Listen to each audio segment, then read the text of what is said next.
kepada Pak Kumar dan teman-teman di kementerian yang telah menyediakan waktu bagi kami pada hari ini bisa melakukan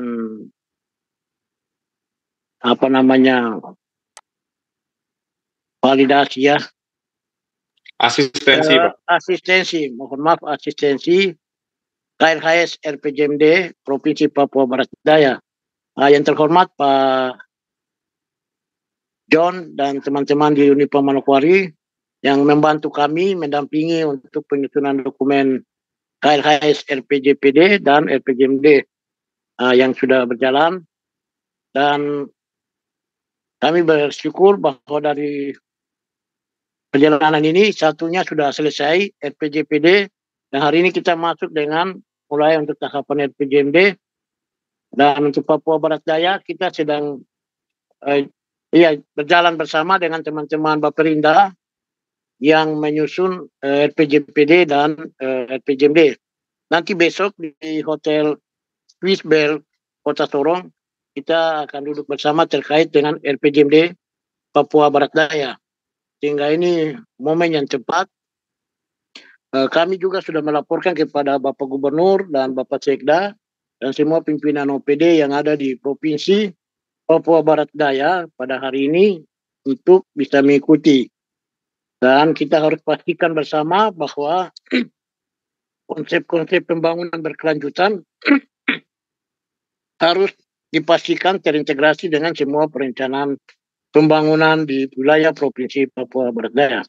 Nah, untuk itu kami menyampaikan terima kasih dan tidak membuang-buang waktu. Mungkin lebih tepat dan lebih baik kita langsung saja pada tahap pembahasan, sehingga nanti sekiranya ada saran masukan untuk hal-hal yang perlu dibenahi, diperbaiki, segera kita tindak lanjut sehingga dokumen ini bisa cepat diselesaikan dalam tahun ini dan kita bisa mengintegrasikan itu juga dengan dokumen RPJPD dan RPJMD Papua Barat Daya.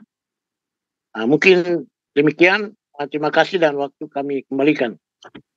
Baik, selanjutnya kita akan mendengarkan arahan dari Pak Hendaryanto selaku Kasubdit KLHS mewakili Direktur Jenderal KWS. Waktu dan tempat dipersilakan, Pak.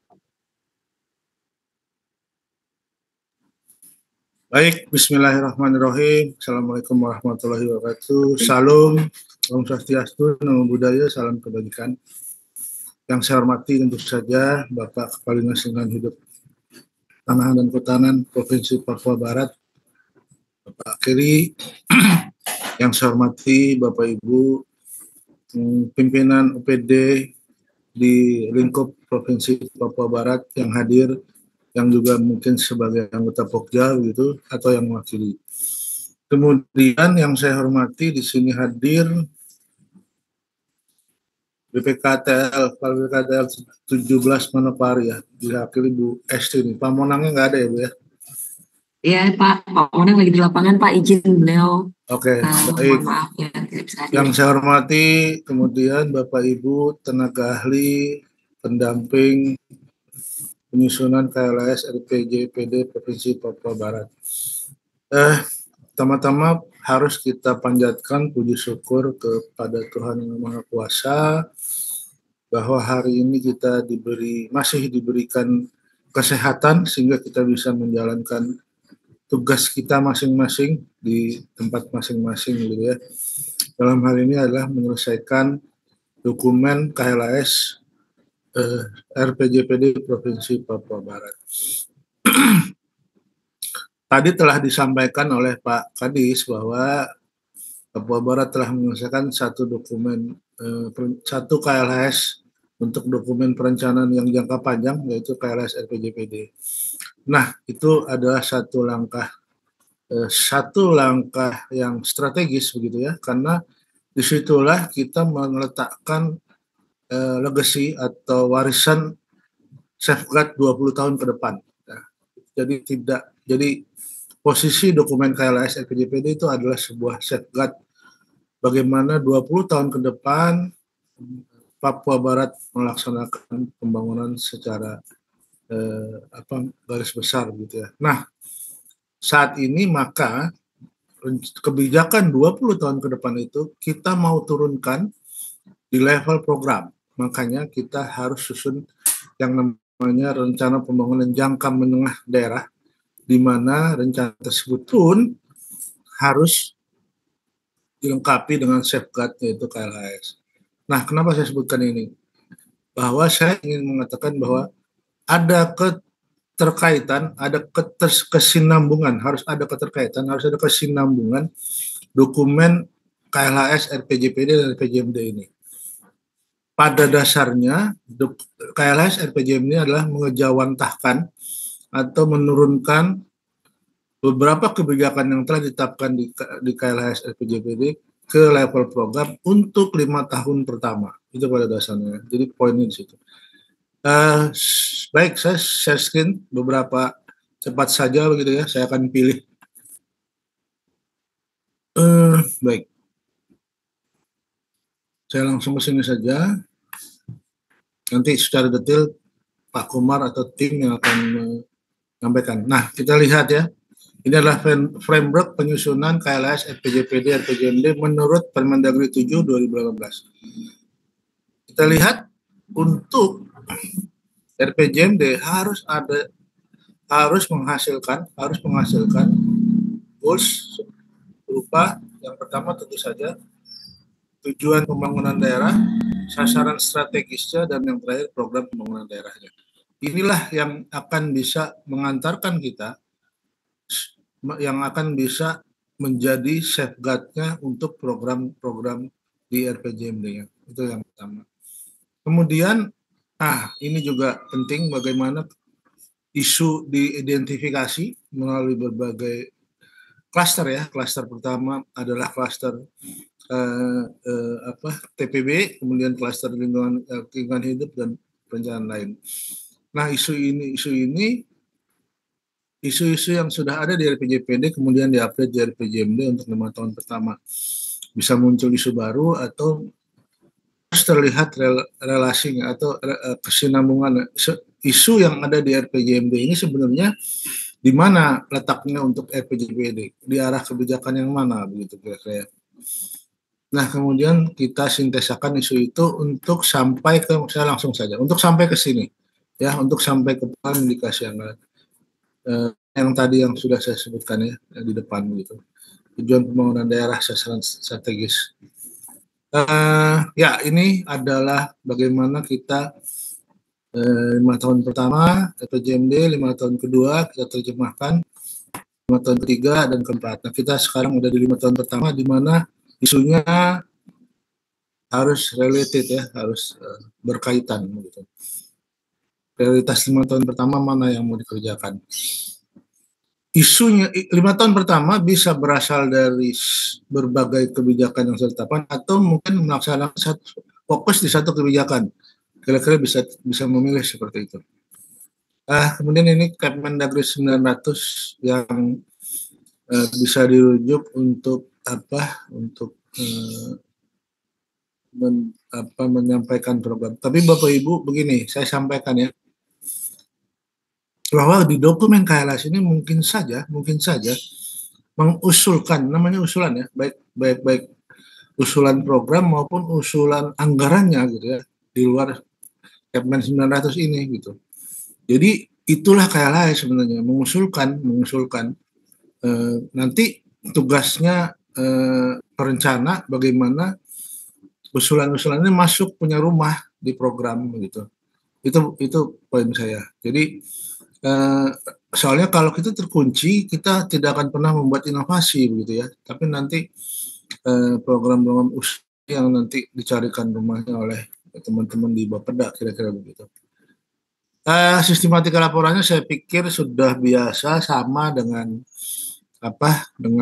KLHS RPJPD, bedanya akan ada di bab 4, bab 5, bab 3 mungkin ada updating kira-kira begitu. Bab 4, bab 5, bab 6. Ini contoh bagaimana sebuah isu menjelma menjadi program. kira-kira ini hanya contoh ya Bapak Ibu. Saya ingin sampaikan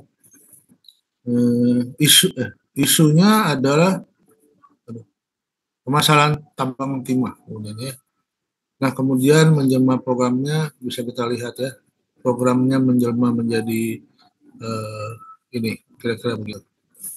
Nah, ini adalah kemudian indikator TPB terkaitnya apa gitu di sini, dan kemudian kaitkan dengan target nasional, target tahun 2022-nya apa. Kemudian OPD terkaitnya seperti apa. Kemudian capaian proyeksinya saat ini seperti apa. Maka kita bisa menyatakan apa perlu upaya tambahan atau tidak. Nah ini adalah bagaimana, ini RPJMD ya, harusnya saya lewat saja. Nah ini RPJMD KLHS bisa masuk dalam dokumen dokrendanya setelah sudah ada rumahnya, sudah punya rumah masing-masing kira-kira gitu. Karena nanti KLHS RPJMD ini 50% lebih akan menjadi rancangan teknokratik dari KLHS RPJMD-nya. Baik, mungkin itu saja. Mohon izin Pak Kadis dan Bapak Ibu sekalian, semoga kita hari ini bisa berdiskusi dengan maksimal, efisien, efektif, sehingga kita bisa mencapai kesepakatan yang akan kita buat, kita manfaatkan untuk perbaikan ke depan. Itu saja mungkin sementara saya kembalikan ke Pak Kumar. Terima kasih. Billahi taufiq wal hidayah. Wassalamualaikum warahmatullahi wabarakatuh. Salam. Baik, terima kasih Pak Anto. Kita masuk ke sesi paparan. Pak Kelly atau Bapak Ibu dari Dinas Lingkungan Hidup yang akan menyampaikan, apakah langsung dari TA Pak Joni Marwah dan tim atau gimana? Ya, nanti dari Pak Joni dan Baik, tim membantu kami untuk memaparkan. siap. Makasih Pak Kadis. Pak Joni dipersilahkan Pak. Waktu dan tempat milik Bapak Anies. Baik, terima kasih untuk kesempatan yang diberikan kepada saya. Pertama-tama yang saya hormati Pak Andriatno, Pak Kumar, dan teman-teman dari KLHK yang hadir di saat siang hari ini sebagai validator, Pak Kadis Lingkungan Hidup, Kehutanan dan Pertanahan Provinsi Papua Barat Daya, Bapak dan Ibu anggota Pokja, Kepala BPKH Tel Manokwari, dan juga teman-teman dari Dinas Lingkungan Hidup, Kehutanan dan Pertanahan Papua Barat Daya yang hadir bersama-sama. Kita patut bersyukur kepada Tuhan karena hari ini kita boleh melaksanakan proses asistensi terhadap dokumen kajian lingkungan hidup strategis rencana pembangunan jangka menengah daerah tahun 2025-2029. Saya mohon izin mewakili teman-teman tim untuk menyampaikan beberapa slide penting dan juga dokumen yang kita sudah susun. Ini outline secara keseluruhan di dalam dokumen KLHS RPJMD Papua Barat Daya, ada 7 bab. Kemudian saya pikir ini sistem perencanaan pembangunan nasional kita berdasarkan Undang-Undang 25, ada dokumen RPJPD di 20 tahun, kemudian RPJMD dan RKPD. Arahan makro di RPJPD 20 tahun itu butuh KLHS untuk memberikan arahan dalam penyusunan rancangan awal RPJPD, dan kita bersyukur karena Papua Barat Daya sudah melakukan itu dan sudah divalidasi. Hari ini untuk RPJMD yang arahan mikronya atau menengahnya mengikuti RPJPD 5 tahun pertama, karena memang berdasarkan Undang-Undang 23 2014 ini kita berharap bahwa setelah ini nanti kemudian Pilkada lalu RPJMD-nya akan diperdakan ya. Sebelum itu kan kita harus menyusun teknokratiknya. Nah, untuk RPJMD teknokratik ini dibutuhkan juga KLHS sebagai dokumen yang akan memberikan arahan terhadap penyusunan RPJMD teknokratik di Provinsi Papua Barat Daya. Dari sisi metode, kita menggunakan KLHX ex ante. Artinya bahwa RPJMD itu akan mengikuti apa yang dilakukan terlebih dahulu di dalam KLHS. Mekanisme pelaksanaan KLHS saya pikir berdasarkan Permendagri 7 secara keseluruhan ada 4 tahapan penting. Kita sudah lakukan bentukan tim Pokja dan seterusnya sampai dengan hari ini kita melakukan proses menuju kepada validasi.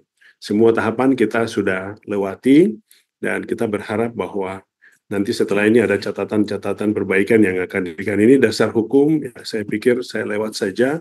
Maksud daripada ini adalah sebenarnya untuk memberikan arahan bagi kita. Saya pikir di dalam tahapan pelaksanaan KLHS kita sudah meliput beberapa tahapan dan ini waktu-waktu pelaksanaannya saya skip saja beberapa informasi di sini.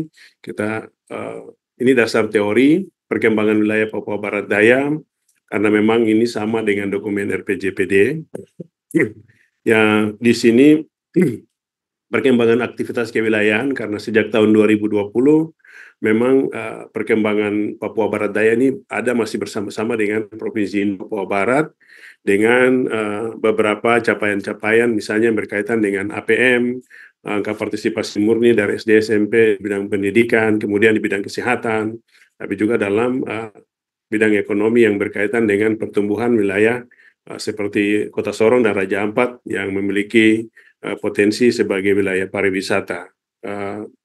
Kemudian setelah terbentuknya Provinsi Papua Barat Daya, ya memang masih usia sangat muda sekali, tetapi cukup baik sekali dari sisi pertumbuhan ekonominya. Nah, ini perkembangan kewilayahan. Dari sisi indeks kualitas lingkungan hidup, Provinsi Papua Barat Daya juga memiliki indeks kualitas lingkungan hidup yang relatif masih masuk di kategori baik ya. Artinya berada di angka 77 ya untuk secara keseluruhan.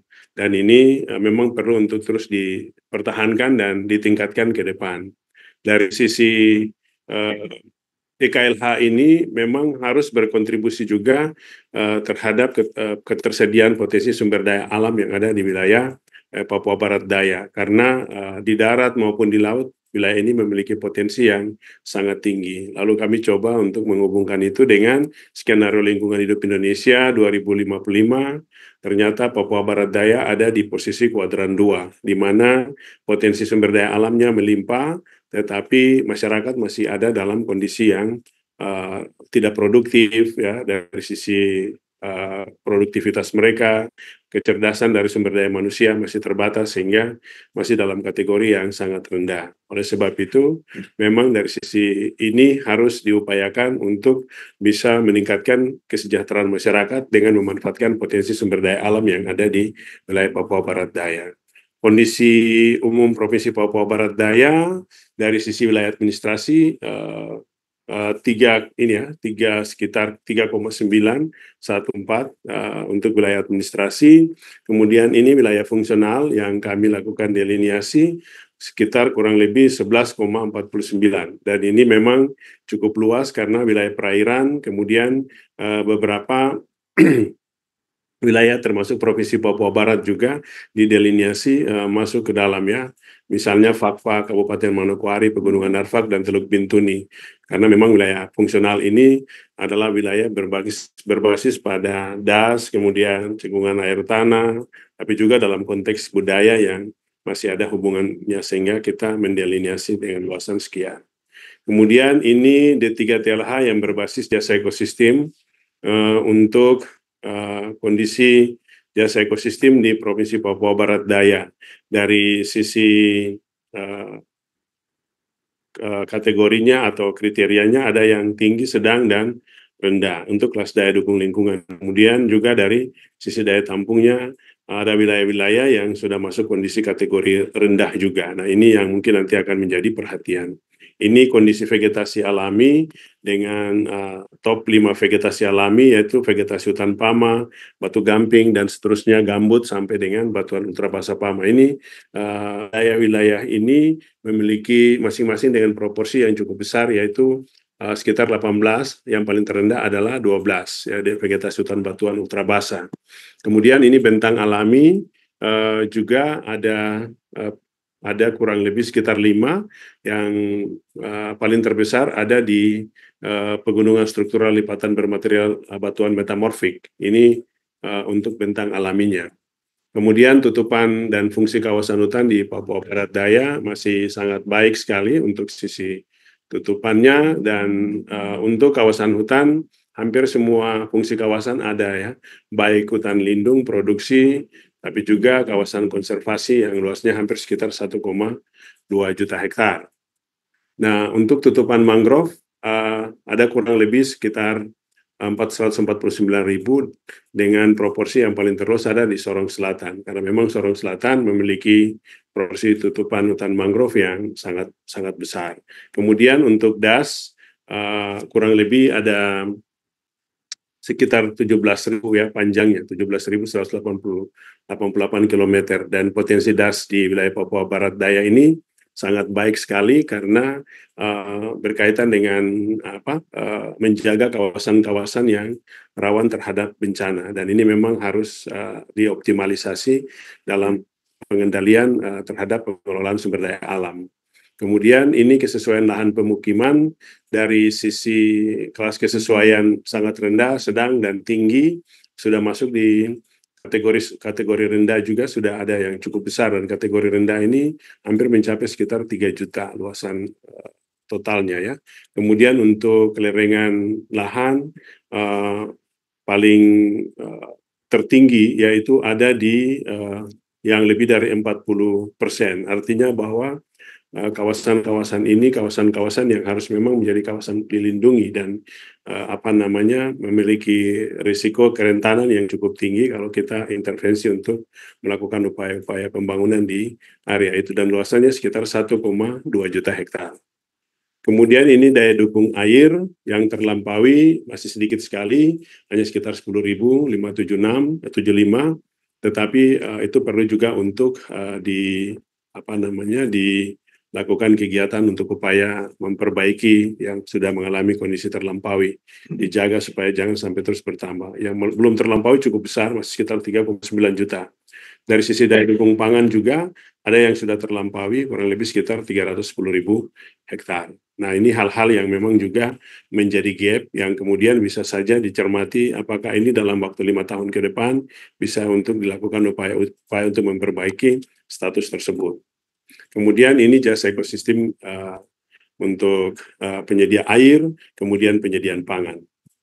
Ini bencana kita juga coba menganalisis dengan menggunakan peta yang ada, dan ternyata memang bencana di wilayah Papua Barat Daya ini, banjir, gempa bumi, dan longsor ini ada yang masuk kategori rendah, sedang, dan kategori tinggi. Dan wilayah yang kategori tinggi juga cukup banyak, ya, kalau kita perhatikan yang warna-warna merah ini. Nah, banjir memang di beberapa titik untuk peta yang di atas, ini longsor cukup besar, dan ini juga untuk bahaya gempa. Kemudian dari sisi sosial ekonomi dan pendidikan, ya, ada jumlah penduduk ini sekitar kurang lebih 591.000 pada berdasarkan sensus penduduk tahun 2020. Tapi diproyeksikan di 2023 sekitar 812.965 jiwa. Potensi penduduk yang saat ini ada, ini sebenarnya punya peranan penting terhadap peningkatan atau perkembangan kondisi ekonomi, sosial, tapi juga kondisi lingkungan hidup yang ada di Provinsi Papua Barat Daya. Karena semakin tinggi jumlah penduduk itu akan berdampak terhadap daya dukung dan daya tampung lingkungan hidup, dan juga mempengaruhi tindakan upaya-upaya pembangunan yang dilakukan oleh pemerintah, baik itu upaya-upaya yang berkaitan dengan peningkatan kesejahteraan masyarakat terutama. Kemudian untuk dari sisi PDRB di Provinsi Papua Barat Daya ini mengalami peningkatan yang relatif baik kalau kita perhatikan berdasarkan harga konstan, tapi juga berdasarkan harga berlaku. Kemudian untuk fasilitas pendidikan ini juga relatif baik, tapi ada beberapa kabupaten yang kemudian mengalami kecenderungan menurun ya, menurun dalam arti bahwa jumlah masih tersedia dalam jumlah yang terbatas. Kalau perhatikan Kota Sorong, Kabupaten Sorong ya, jumlah TK misalnya, jumlah guru, kemudian peserta didik ini cukup banyak. Tetapi di wilayah-wilayah yang lain masih relatif rendah. Demikian juga dengan pendidikan di tingkat SD. Ya, hampir Kota Sorong dan Kabupaten Sorong yang mendominasi. Kemudian untuk pendidikan di SMP, kemudian pendidikan di SMK, bahkan di SMA, ini juga masih didominasi oleh Kabupaten Sorong dan Kota Sorong. Yang menarik itu di SMK ini, di Kabupaten Tambrau, Maibrat ini sangat rendah sekali, Raja Ampat. Yang paling menonjol ada di Kabupaten Sorong dan Kota Sorong. Nah ini juga hal yang penting untuk dilihat sebagai bagian daripada upaya kita mendorong akses terhadap pendidikan, khususnya pendidikan kejuruan di wilayah Provinsi Papua Barat Daya. Kemudian ini fasilitas kesehatan, baik rumah sakit umum, ya, tapi juga Provinsi Papua Barat Daya ini memiliki 10 rumah sakit dengan jumlah tersebut 6 rumah sakit berstatus kategori C dan D. Dan ini data stunting yang ada berdasarkan data yang kami peroleh kurang lebih untuk rata-rata di tahun 2021 itu berkisar dari 19 sampai dengan yang paling tertinggi adalah 39 di Kabupaten Tambrau. 2022 dan yang terendah 23 di Kabupaten Sorong, kemudian paling tertinggi juga masih di Kabupaten Tambrau. Nah, ini produksi perikanan, perikanan tangkap, laut, udang, kemudian ini potensi pangan yang tersedia, dan saya pikir Papua Barat Daya punya potensi yang sangat besar ya di wilayah perikanan dan juga potensi sumber daya lahan yang potensial sekali untuk perkebunan dan juga perkebunan skala besar ya, termasuk juga usaha-usaha pertanian skala lokal ya untuk masyarakat. Ini kondisi demografi penduduk tahun 2021 dan 2020 sampai dengan 2023. Kemudian ini profil pendidikan, jumlah TK, guru, kemudian peserta didik yang ada di kabupaten di seluruh Papua Barat Daya, kemudian ini SMA, SMK, kemudian ini rasio posyandu Provinsi Papua Barat Daya. Kita membandingkan dengan Provinsi Papua Barat ya di tahun 2019 karena memang ini masih bergabung dengan Provinsi Induk. Kemudian juga status akreditasi dan yang berkaitan dengan stunting per kabupaten. Ini semua kesehatan. Kemudian urusan tenaga kerja, tingkat pengangguran terbuka masih relatif ya cukup tinggi ya di Kota Sorong ya kalau diperhatikan dari grafik ini. Kemudian jumlah penduduk yang harus bekerja di 15 tahun ke atas yang harus bekerja juga cukup banyak ya antara 2021 dan 2022 dari data yang tersedia. Tingkat partisipasi angkatan kerja menurut kabupaten yang ada di Papua Barat Daya juga terlihat relatif sama di semua kabupaten yang ada. Kemudian ini masih urusan tenaga kerja, ya. Kemudian ketersediaan pangan, kepatuhan pelayanan publik di Papua Barat Daya ini berdasarkan data Ombudsman tahun 2019-2022 ada di kategori yang mulai dari yang paling terendah ya, ada di misalnya Sorong Selatan 25,5 begitu ya. Tapi kemudian sudah naik menjadi 45. Sekarang secara keseluruhan Sorong yang jauh, Kota Sorong jauh lebih baik ya, sudah ada di angka 81 dan 90 di tahun 2022. Nah, ini hal yang juga perlu dicermati di dalam menyelesaikan persoalan yang berkaitan dengan pelayanan publik dalam sistem tata kelola pemerintahan Provinsi Papua Barat Daya ke depan. Kemudian ini masyarakat adat wilayah Doberai ya, menjadi suku yang tersebar di beberapa wilayah seperti suku Moi, Yebun, Mia, Ireres di Kabupaten Tambrau, Maibrat, Tehit, suku Inanwatan, Metemani, Kais, dan Kokoda yang ada di Sorong Selatan. Dan ini sebenarnya bagian wilayah adat ini juga menjadi bagian yang penting dalam upaya percepatan pembangunan di Papua, karena sesuai dengan Rencana Induk Percepatan Pembangunan Papua atau RIPP yang ada di Papua dan juga otonomi khusus ini, dukungan terhadap pengakuan dan perlindungan masyarakat adat ini menjadi isu yang cukup penting. Ini kondisi ekonomi dari sisi PDRB-nya, tadi sudah saya sebutkan di atas juga, potensi dari wilayah Papua Barat Daya sangat banyak sekali yang bisa dikembangkan dan didorong untuk meningkatkan produk domestik regional bruto, tapi juga menilai untuk PDRB per kapita per penduduk ya, karena memang PDRB per kapita per penduduk masih relatif rendah. Kayak ini identifikasi para pihak yang terlibat dalam pembangunan di Provinsi Papua Barat Daya. Rata-rata mereka terlibat ini sebagai LSM, NGO, tapi juga sebagai sebagai pihak perusahaan ya yang bekerja untuk melakukan pemanfaatan potensi sumber daya alam yang ada di Provinsi Papua Barat Daya. Apa yang dilakukan oleh masing-masing lembaga ini punya kontribusi yang cukup besar dengan wilayah-wilayah tertentu yang menjadi sasaran mereka, dan cukup besar biaya yang sudah dikeluarkan ya, dialokasikan untuk mendukung upaya pembangunan di wilayah Papua Barat Daya. Kemudian bab 4 ini analisis capaian TPP Papua Barat Daya, Bapak dan Ibu. Untuk keseluruhan, kalau kita perhatikan dari 235 indikator yang ada di Perpres 59 atau Perpres 111 2022 itu, untuk Papua Barat Daya capaian yang sudah sesuai, kemudian sudah sesuai dengan kriteria atau indikator dan target-target yang ditetapkan secara nasional itu sudah 47%.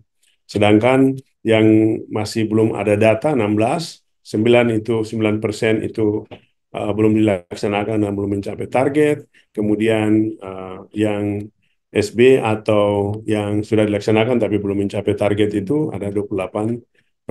Dan ini semua dianalisis dengan berdasarkan pada 17 tujuan pembangunan berkelanjutan yang ada di dalam Perpres 59 itu. Jadi total yang kita sudah dapatkan sekitar 47%. Artinya Pemda Papua Barat Daya sudah melaksanakan indikator-indikator yang ada di dalam TPB itu sudah 47%. Yang sisanya itu yang kemudian menjadi gap untuk nanti akan diselesaikan di dalam 20 tahun ke depan. Nah, ini capaian TPB Provinsi Papua Barat Daya. Kemudian ya ini untuk SB ya yang sudah dilaksanakan tapi belum mencapai target. Kemudian yang ini adalah yang tidak ada data atau tidak tersedia data. Kemudian yang ini adalah yang belum dilaksanakan dan belum mencapai target. Kemudian ini adalah proporsi dan jumlah capaian indikator berdasarkan pilar. Kita juga memilah berdasarkan pilar sosial. Pilar sosial ada kurang lebih sekitar 25,7% yang NA, kemudian yang SS atau yang sudah mencapai target 42,6 dan yang SB 31,7%. Kemudian ini juga pilar lingkungan, kemudian ini pilar tata kelola, pilar hukum dan tata kelola, dan ini pilar ekonomi. Kalau diperhatikan secara keseluruhan untuk keempat pilar ini masih belum berimbang, ya, masih belum berimbang untuk keempat pilar ini. Masih dominan misalnya di pilar sosial dan pilar ekonomi. Sementara lingkungan dan tata hukum dan tata kelola dan itu belum berimbang gitu dari sisi proporsi atau persentase capaiannya. Kemudian ini adalah identifikasi isu strategis yang tadi juga sudah diingatkan oleh Pak Anto bagi kita bahwa isu strategis yang kita kaji, kita gali ini sebenarnya bersumber dari dokumen RPJPD Papua Barat Daya ya, yang sudah dibahas, dan di periode pertama, 5 tahun pertama ini akan fokus kepada beberapa isu yang kemudian sebenarnya juga itu menjadi gap yang ada di TPB, kita ambil kemudian kondisi karakteristik lingkungan dan kerangka kebijakan lain, termasuk di dalamnya adalah kerangka KLHS RPJPD. Nah, ini ada 5 isu: kerusakan lingkungan, kualitas sumber daya, pertumbuhan ekonomi, konektivitas dan infrastruktur, serta isu tentang kemiskinan. Nah, analisis capaian TPB perangkat daerah di Provinsi Papua Barat Daya. Ini berdasarkan perangkat daerah, masih juga terlihat di sini antara SS, SB, NA, dan BB ya.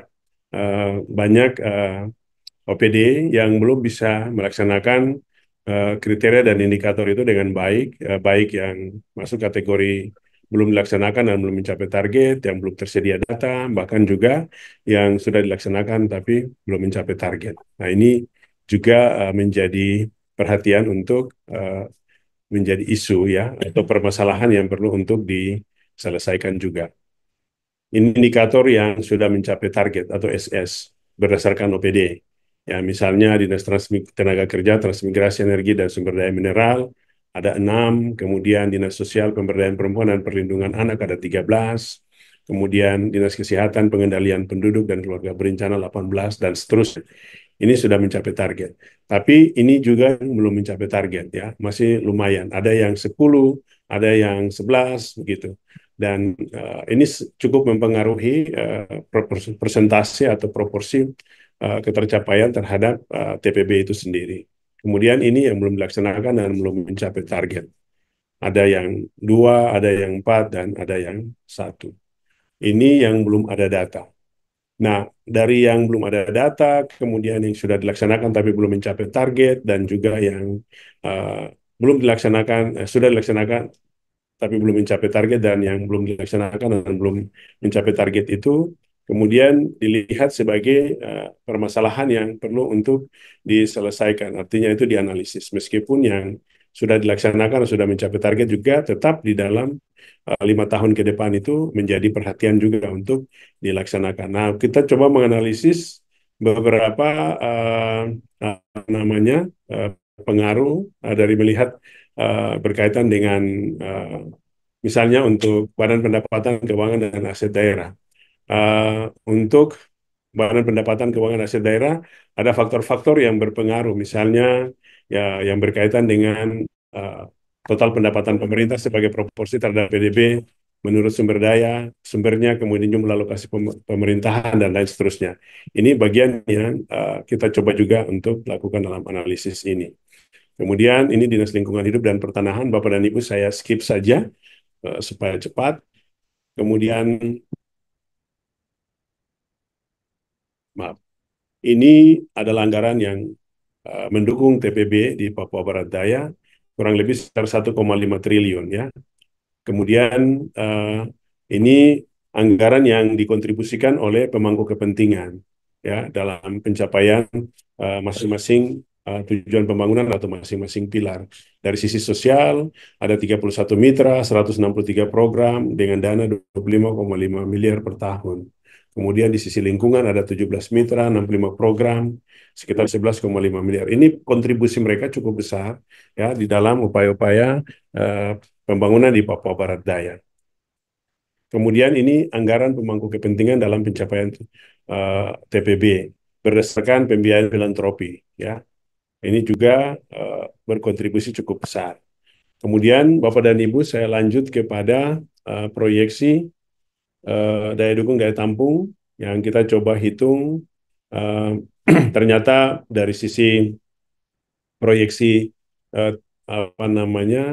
ketersediaan pangan, kebutuhan konsumsi masyarakat sebesar 2.100 kilokalori per hari untuk Papua Barat Daya, ternyata sampai 2045 itu ada sekitar 10 miliar 532 juta sekian-sekian kilokalori. Kaitannya dengan pertumbuhan penduduk di tahun 2045, ini kebutuhan mencapai hampir sekitar 2,2 triliun ya kilokalori.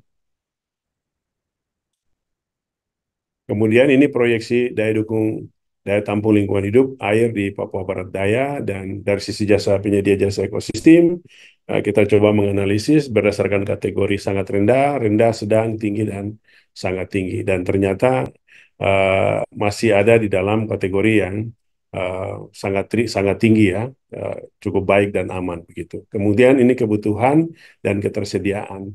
Kalau ketersediaannya memang kita lihat cukup cukup dari grafik ini rendah rata di bawah, tetapi kebutuhannya meninggi. Memang itu hubungan ketersediaan dan laju pertumbuhan penduduk. Jadi memang kelihatannya kebutuhannya lebih tinggi gitu ya.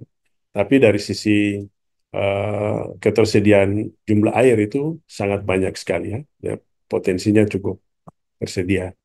Nah, ini proyeksi 6 muatan yang kita lakukan juga, yaitu terhadap daya dukung daya tampung lingkungan hidup, kemudian jasa ekosistem, efisiensi pemanfaatan sumber daya alam, kerentanan dan adaptasi perubahan iklim, perkiraan dan risiko dampak, lalu keanekaragaman hayati. Untuk baseline 2025, karena ini kita sampai 2030, 2024, 2025, 2026, sampai dengan 2030. Misalnya, untuk jasa ekosistem penyedia air sedang sampai dengan tinggi, itu ada baseline-nya sekitar 2,7 ya, 2,7.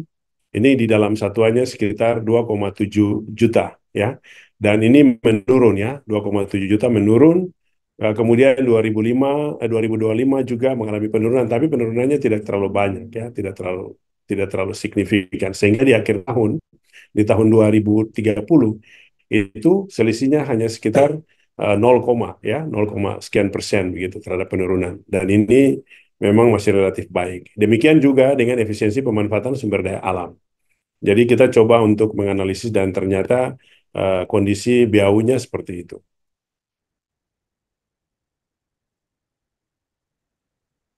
Ini skenario dan alternatif rekomendasi kita. Bapak dan Ibu, kita sudah menganalisis juga masing-masing TPB, masing-masing indikator ya, yang ada di dalam setiap TPB, khususnya TPB yang perlu upaya-upaya tambahan yang kita lakukan dengan menggunakan pendekatan BAU, moderat, dan optimis. Dari TPB kemiskinan, misalnya presentasi penduduk yang hidup di bawah garis kemiskinan nasional, menurut jenis kelamin dan kelompok umur. Target di Perpres 59 misalnya harus menurun sampai 7,8%. Nah, kalau dengan pendekatan BAU, kita masih ada di angka 18%. Tapi kalau dengan moderat ya atau optimis, kita bisa turun sampai dengan angka 5,6% di 2030. Ini tentunya perlu upaya-upaya tambahan. Ya.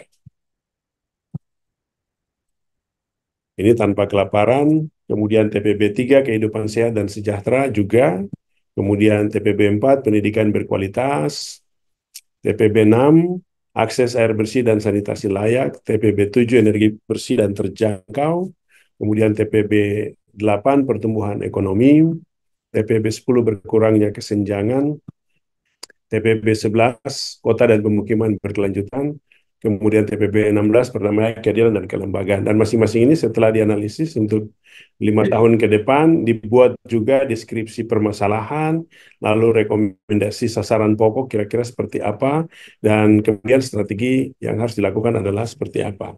Strategi, dan ini nanti akan mengarah kepada program yang kemudian akan disinkronkan dengan apa yang tadi sampaikan oleh Pak Anto terkait dengan instruksi Mendagri ya, nomor 90 kalau saya tidak salah.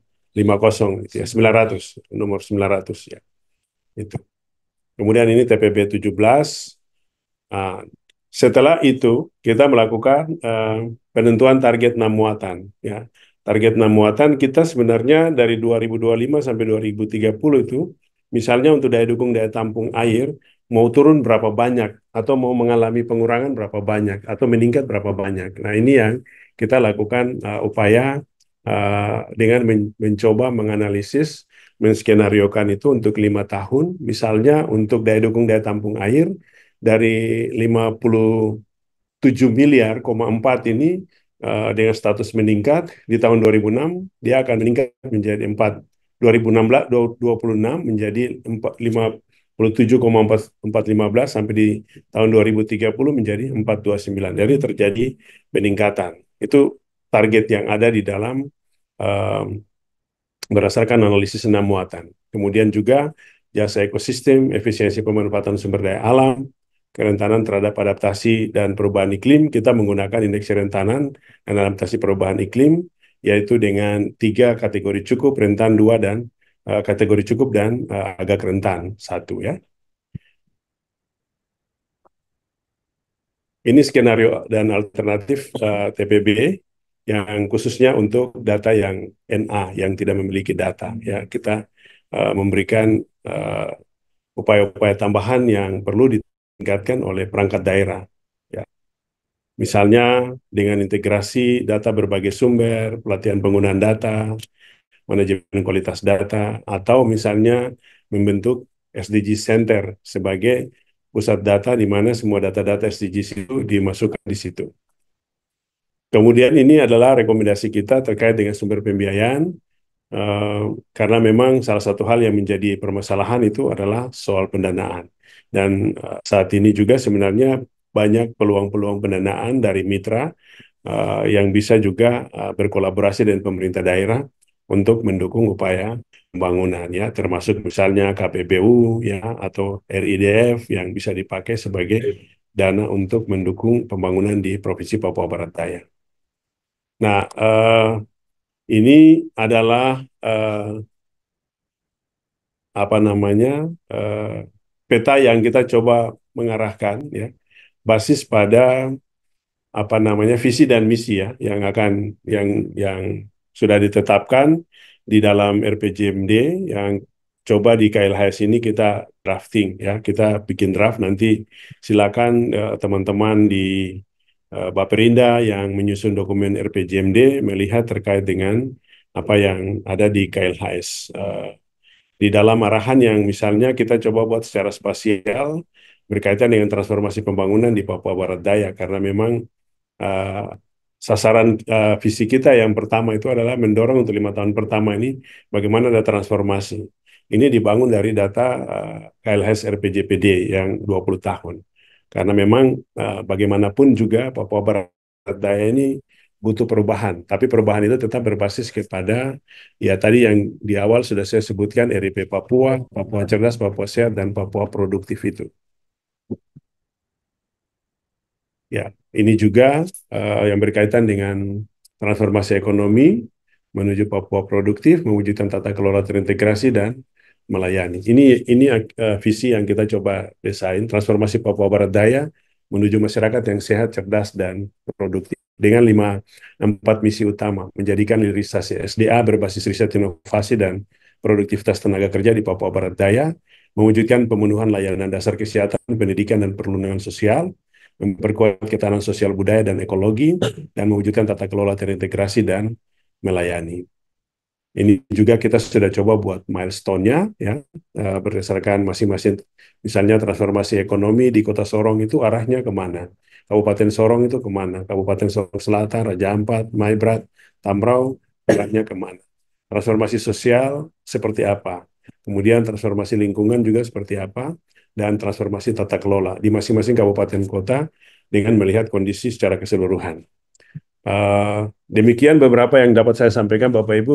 Kesimpulannya adalah bahwa penyusunan kajian KLHS ini sebenarnya adalah bagian untuk menyusun dokumen RPJMD Teknokratik Papua Barat Daya tahun 2025-2029, dan ini disusun berdasarkan pendekatan ex ante sehingga memang menjadi bagian untuk ditelah oleh teman-teman di tim penyusun RPJMD.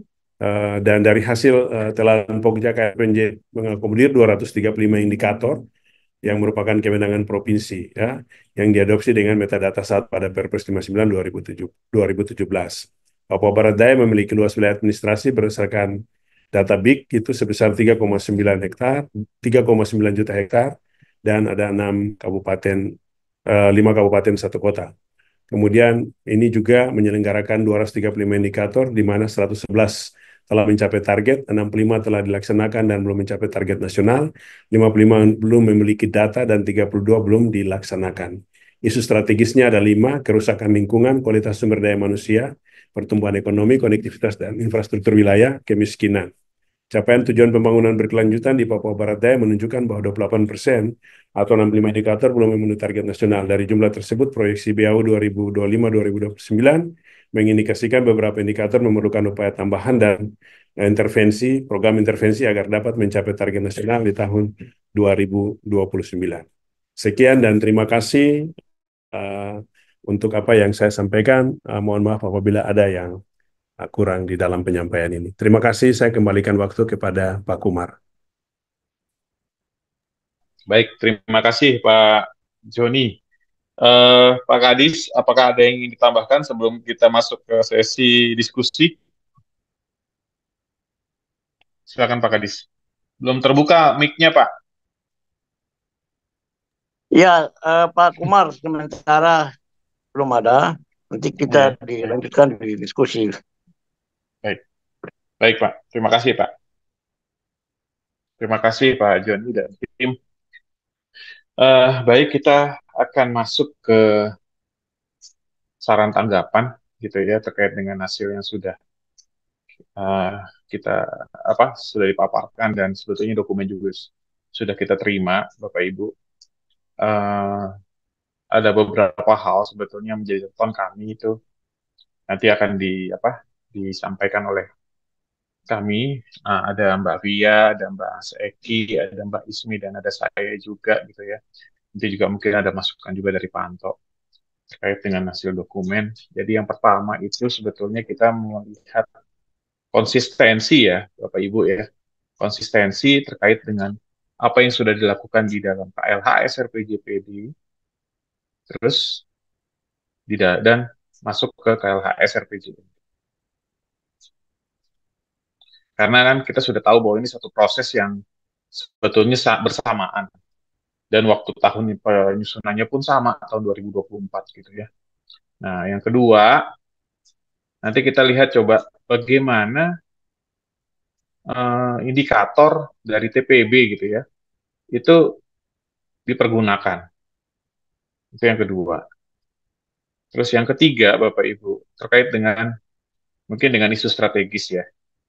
Isu strategis. Lalu yang keempat sebetulnya adalah kita mau lihat sebetulnya nih Bapak Ibu tim ahli dan Kapok ya. Seberapa jauh gitu ya hasil dari KLHS RPJPD itu diterjemahkan di RPJMD. Nah, baru kita masuk ke apa saja sih yang harus kita keluarkan di dalam KLHS ini gitu. Nah, ini yang sebetulnya 5 hal ini yang kita coba akan diskusikan gitu. Koridornya di situ. Mungkin karena tadi teman-teman BPKHTL akan memberikan catatan tertulis ya. Jadi mungkin kita langsung ke Mbak Via nanti berturut-turut sama Mas Eki dan Mbak Ismi lalu saya. Waktu dan tempat dipersilahkan Mbak Via. Baik, terima kasih Pak Kumar. Selamat sore Bapak Ibu semua. Izin untuk share screen terlebih dahulu.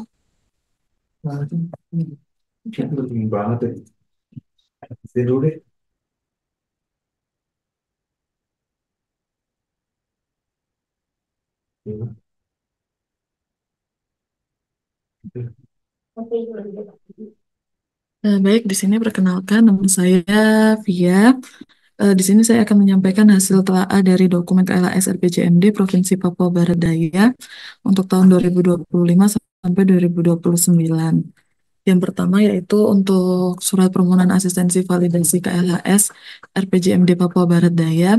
Kemarin sudah kami terima, namun untuk selanjutnya mungkin ada perbaikan, terutama untuk tujuan dari suratnya.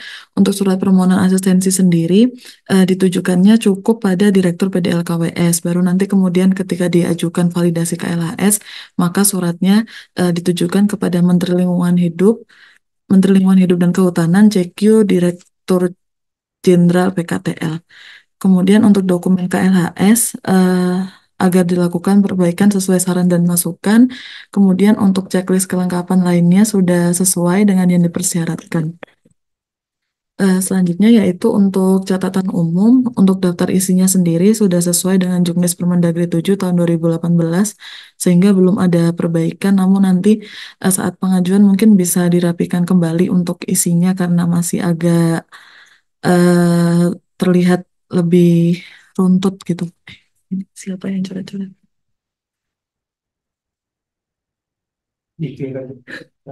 Kemudian yang selanjutnya yaitu telaah pada bab 1 pendahuluan.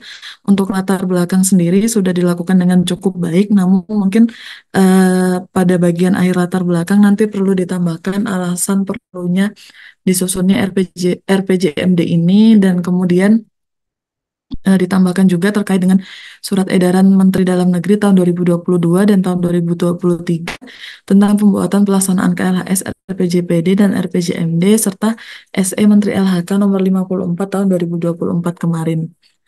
Kemudian juga dalam dasar hukum nantinya agar ditambahkan Keputusan Mendagri nomor 900 tahun 2023 tentang hasil verifikasi, validasi, dan inventarisasi pemutahiran klasifikasi, kodifikasi, dan nomenklatur perencanaan pembangunan dan keuangan daerah. Kemudian untuk maksud dan tujuannya nanti bisa dipersingkat saja. Untuk maksudnya sendiri tercantum di dalam telahan ini, yaitu untuk melakukan analisis yang sistematis, menyeluruh, dan partisipatif untuk memastikan bahwa prinsip pembangunan berkelanjutan telah menjadi dasar dan terintegrasi dalam KRP.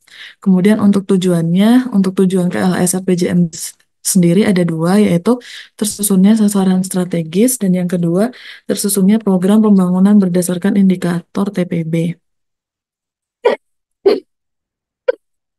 Selanjutnya yaitu untuk bab 2 dasar teori sudah dijelaskan dengan cukup baik, yaitu dicantumkan untuk terkait dengan Provinsi Papua Barat Daya, kemudian perkembangan aktivitas kewilayahannya, dan juga dari skenario lingkungan hidup dan atau kuadran berkelanjutannya.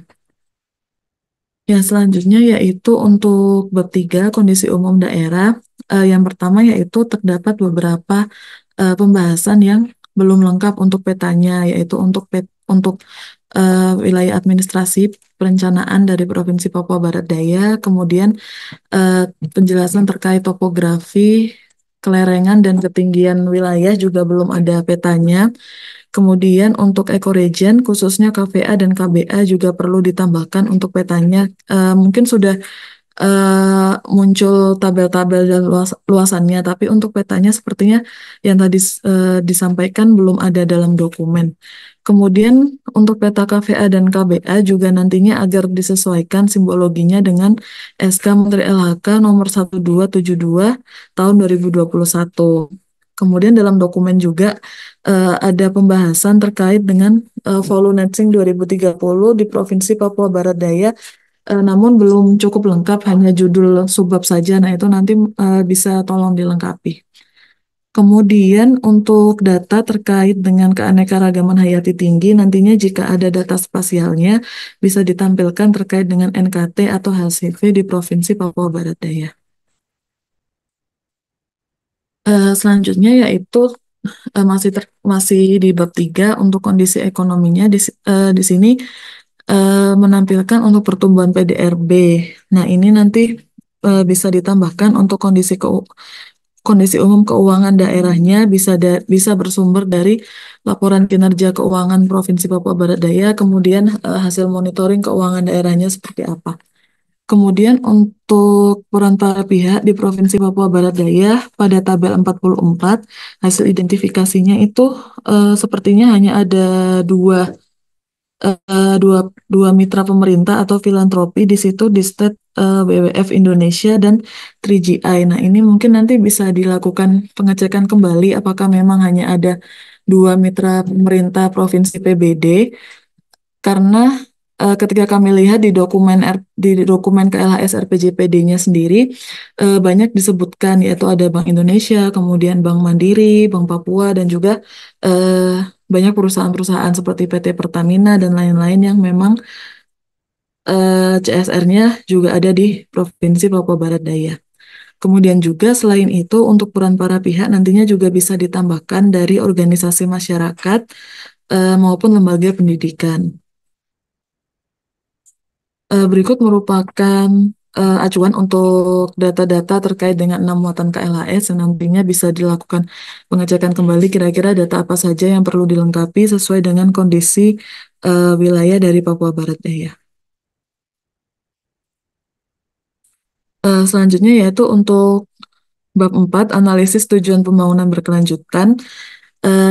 Di sini di bab 4 ini dalam dokumen KLHS RPJMD tadi disampaikan bahwa ada 235 indikator. Nah, ini nanti mohon dilakukan pengecekan kembali karena sebelumnya dalam dokumen KLHS RPJPD-nya itu hanya ada 229 indikator TPB seperti itu yang sudah divalidasi kemarin ada 229 indikator. Nah, nanti bisa dilakukan pemeriksaan kembali kira-kira mengapa ini ada perbedaan indikator TPB-nya. Kemudian untuk analisis capaian TPB-nya sebenarnya sudah dilakukan dengan cukup baik dengan menyajikan data terkait dengan kategori capaiannya, namun nanti bisa ditambahkan terkait dengan tabel untuk menyajikan hasil analisis gap capaian indikator TPB-nya seperti itu. Karena untuk analisis gap capaian TPB-nya ini perlu disajikan karena nantinya gap nantinya indikator TPB yang memang memiliki gap capaian paling tinggi itu yang harus menjadi TPB prioritas yang perlu diperhatikan dalam penentuan isu strategis seperti itu. Berikut merupakan contoh dari gap capaian indikator TPB di mana mungkin bisa dibuat terlebih dahulu pada tabel di sebelah kiri atas yaitu capaian per tahunnya seperti apa, kemudian targetnya, baru kemudian diketahui untuk gap capaian TPB-nya seperti apa dan status capaiannya. Baru kemudian untuk bisa dilakukan rekapitulasi seperti yang sudah dilakukan dalam dokumen KLHS RPJMD PBD ini.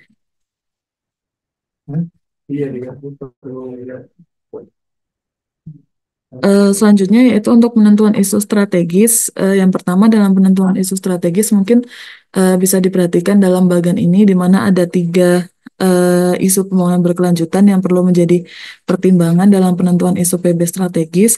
Di antaranya yaitu isu masalah TPB yang didapatkan dari hasil gap capaian TPB-nya tadi. Kemudian ada isu lingkungan hidup yang bisa ditentukan dari hasil kajian 6 muatan KLHS, kemudian IKLH, dan penjaringan isu partisipatif yang dilakukan melalui konsultasi publik. Kemudian yang selanjutnya yaitu ada isu yang bersumber dari kerangka kebijakan, misalnya dari KLHS RPJPN, kemudian kebijakan terkait perlindungan dan pengelolaan lingkungan hidup di Pulau Papua, kemudian isu dari dokumen KLHS RTRW maupun KLHS RPJPD. Yang selanjutnya yaitu untuk penentuan isu strategis dari KLHS RPJMD Papua Barat Daya sendiri. Di sini saya coba memasukkan untuk isu-isunya seperti berikut, di mana semuanya sudah dipertimbangkan terkait dengan isu masalah TPB, kemudian isu lingkungan hidupnya, dan juga isu kerangka kebijakannya. Namun untuk penentuan isu PB strategisnya sendiri sepertinya masih belum terlalu runtut, jadinya nanti mungkin bisa diruntutkan kembali untuk penentuan isu strategisnya itu seperti apa, karena pada bagian di gambar 70 itu terdapat keterangan bahwa isu strategis hasil KP. Nah, ini apakah isu strategisnya itu ditentukan saat konsultasi publik atau bagaimana? Karena kan isu seharusnya ditentukannya setelah konsultasi publik. Jadi setelah konsultasi publik, setelah dilakukan penjaringan isu partisipatif, kemudian ditentukan melalui fokus group discussion atau diskusi dari tenaga-tenaga ahli untuk menentukan isu strategisnya. Kemudian juga yang selanjutnya yaitu untuk melengkapi data dan informasi untuk mendukung justifikasi dari isu PB strategis yang telah ditentukan. Jadi di sini terdapat isu strategis terkait kemiskinan, dan untuk deskripsinya memang sudah cukup baik, yaitu dengan mendeskripsikan data-data untuk mendukung isu strategis terkait dengan kemiskinan tadi. Namun pada beberapa isu seperti misalnya isu strategis kualitas SDM, nah ini nanti mungkin yang perlu ditambahkan data dan informasinya. Kira-kira mengapa kualitas SDM ini menjadi isu? Salah satunya yaitu standar pelayanan perkotaan masih rendah dan juga masih tinggi konflik sosial. Nah, ini nanti bisa ditambahkan yang dimaksud dengan tingginya konflik sosial itu kira-kira bagaimana kondisi konflik sosial per 1 tahun misalnya di Provinsi Papua Barat Daya, mengapa itu menjadi salah satu isu kualitas sumber daya manusia seperti itu. Yang selanjutnya yaitu terkait dengan telaah bab 5 analisis capaian indikator TPB pada OPD. Di sini sebenarnya sudah dilakukan dengan cukup baik untuk analisis capaian indikator TPB pada OPD-nya. Namun nanti kembali lagi pada bab 4 bahwa bisa diperiksa lagi untuk indikator dan OPD-nya apakah memang 235 indikator seperti itu.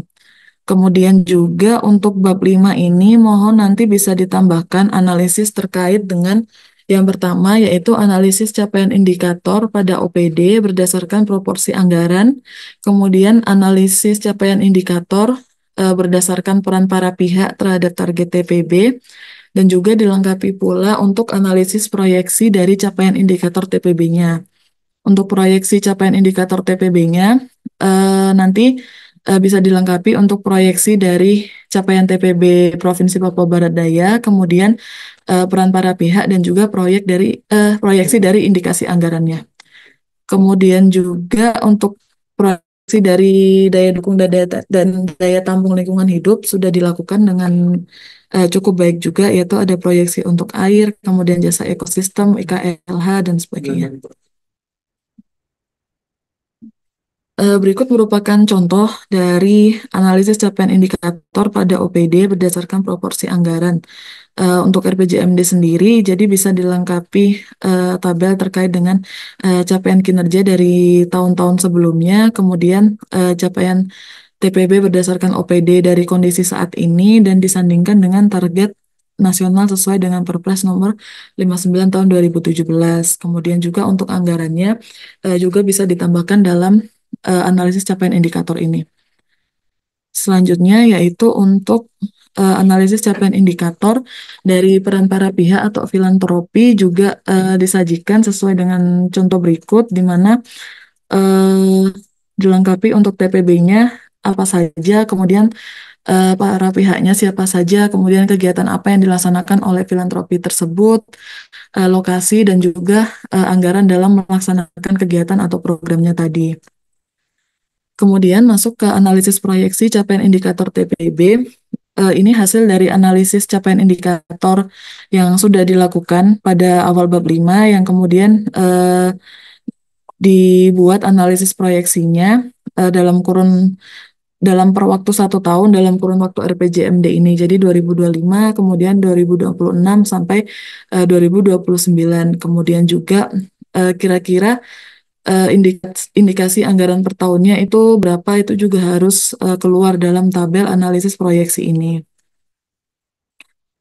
Kemudian untuk bab 6 yaitu alternatif skenario dan rekomendasi, sebenarnya tadi sudah dijelaskan dan sudah dilakukan dengan cukup baik, yaitu disajikan untuk skenario dan rekomendasinya melalui business as usual, kemudian moderat dan optimis itu seperti apa, kemudian output dari KLAS RPJMD tadi juga sudah disajikan, yaitu terkait dengan tujuan pembangunan daerah, kemudian strateginya bagaimana. Namun mungkin yang perlu ditambahkan dalam grafik ini yaitu nantinya bisa dikeluarkan sampai dengan program pada tiap-tiap indikator TPB-nya atau pada tiap TPB seperti itu.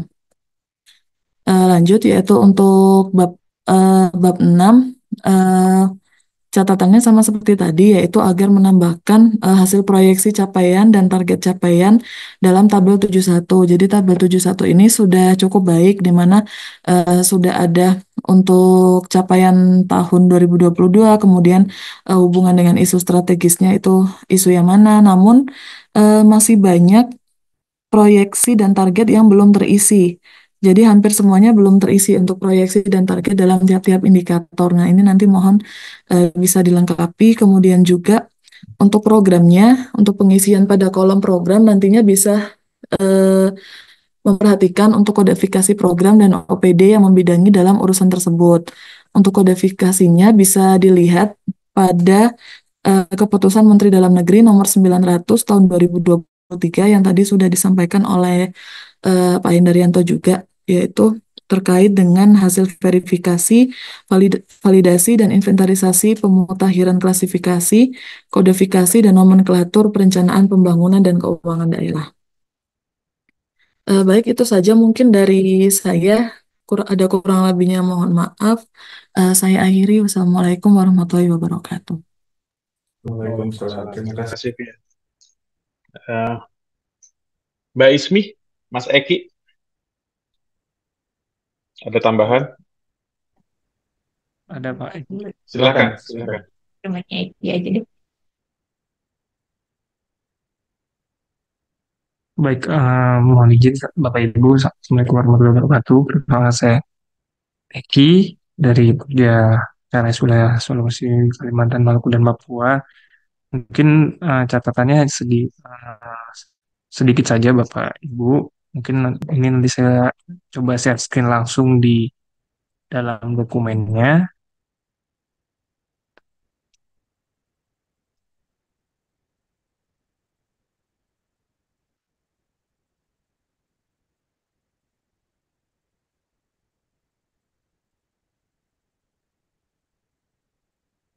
Mungkin kalau dilihat secara keseluruhan, tadi sudah banyak disampaikan oleh Mbak Fia. Secara struktur mungkin dokumen sudah cukup baik. Mungkin hanya catatan sedikit saja menambahkan tadi catatan dari Mbak Fia. Yang pertama, mungkin tadi juga sudah disampaikan terkait dengan di sini di halaman 38 terkait dengan ekoregion. Ini belum terlihat gambar peta terkait dengan KBA dan KVA-nya. Mungkin nanti bisa ditambahkan juga untuk simbologinya nanti bisa menyesuaikan ke SK Menelhk 1271 terkait dengan ekoregion ataupun yang terbaru adalah SK Menelhk 399. Di situ adalah standar informasi geospasial untuk data spasial lingkungan hidup dan kehutanan, nanti bisa disesuaikan sama saja. Kemudian yang kedua di halaman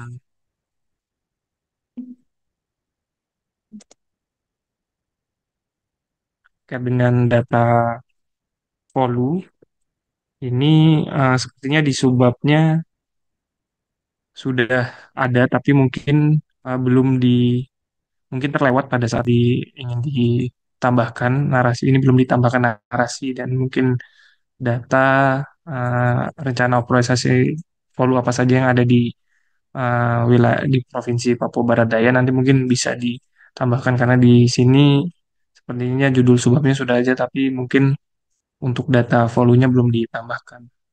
Mungkin dari saya itu saja Pak Umar.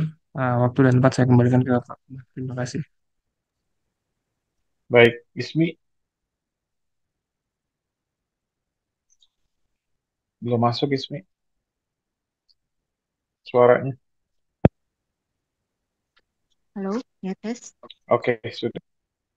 Baik, mungkin saya mau menambahkan sedikit saja mengenai mungkin di bab teori dasar teori di sini kan membicarakan mengenai eh, teori perkembangan dan perkembangan fungsi wilayah dan aktivitas wilayah. Nah, di sini mungkin bisa lebih diperkuat lagi karena kan sebenarnya kalau di Papua itu sendiri untuk wilayah adatnya untuk apa ya kehidupan adatnya kan di sana cukup kental ya cukup kuat dan itu bisa menjadi value tersendiri dibandingkan dengan provinsi-provinsi lain di Indonesia.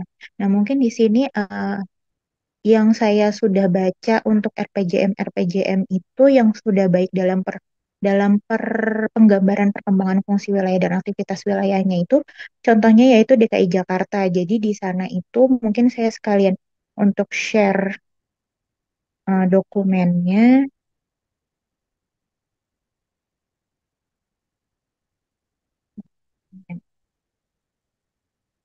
Nah, di sini itu untuk contohnya ini adalah DKI Jakarta karena di sini memang kalau DKI Jakarta memang cukup kompleks dan perkembangan wilayahnya pun juga sangat pesat dan kompleks gitu. Nah, di sini tuh disebutkan digambarkannya itu dari zaman dulunya. Jadi terlihat nih sejarahnya zaman dulunya seperti apa sampai perkembangannya bagaimana. Nah, bagaimana dengan Papua Barat Daya itu sendiri? Karena kalau saya lihat memang di Papua itu sendiri kan perkembangan wilayahnya tadinya mungkin si penduduknya itu sporadis, lalu kemudian ke sini lebih ke terpusat gitu untuk perkembangan kependudukannya. Nah, itu mungkin bisa digambarkan seperti apa. Jadi memang untuk kedepannya itu bisa jadi pertimbangan untuk eh, penentu kebijakan selanjutnya gitu untuk melihat. Jadi tergambarkan gitu untuk di daerah Papua Barat Daya itu sendiri perkembangannya bagaimana. Jadi bisa terlihat story-nya dia tuh dari perkembangan wilayahnya dari yang sporadis kemudian dia terpusat itu seperti apa. Jadi mungkin lebih bisa diperkuat di situ karena memang itu tadi karena memang adatnya di situ kan cukup kuat ya. Jadi lalu kemudian sampai di akhirnya itu dibuatlah DOB ini gitu. Jadi bisa masukan dari saya untuk bisa diperkuat di dasar teori itu. Gitu. Terima kasih untuk masukan dari saya itu saja. Baik, Ismi, terima kasih. Eh, Sebelum saya lempar ke teman-teman TA dan teman-teman Pokja, ada sedikit izin share screen Bapak Ibu. Mungkin nanti Pak Joni izin, Bu Vera izin, eh, kita coba lihat ya. Nah, nanti kan ini di bab 1 ya, ada yang tadi ya. Mungkin awalnya itu adalah kita juga melihat gambaran kondisi capaian TPB yang ada di KLHS RPJPD karena kita punya standarnya kan kayak gini Pak, yang ditetapkan oleh Kemendagri.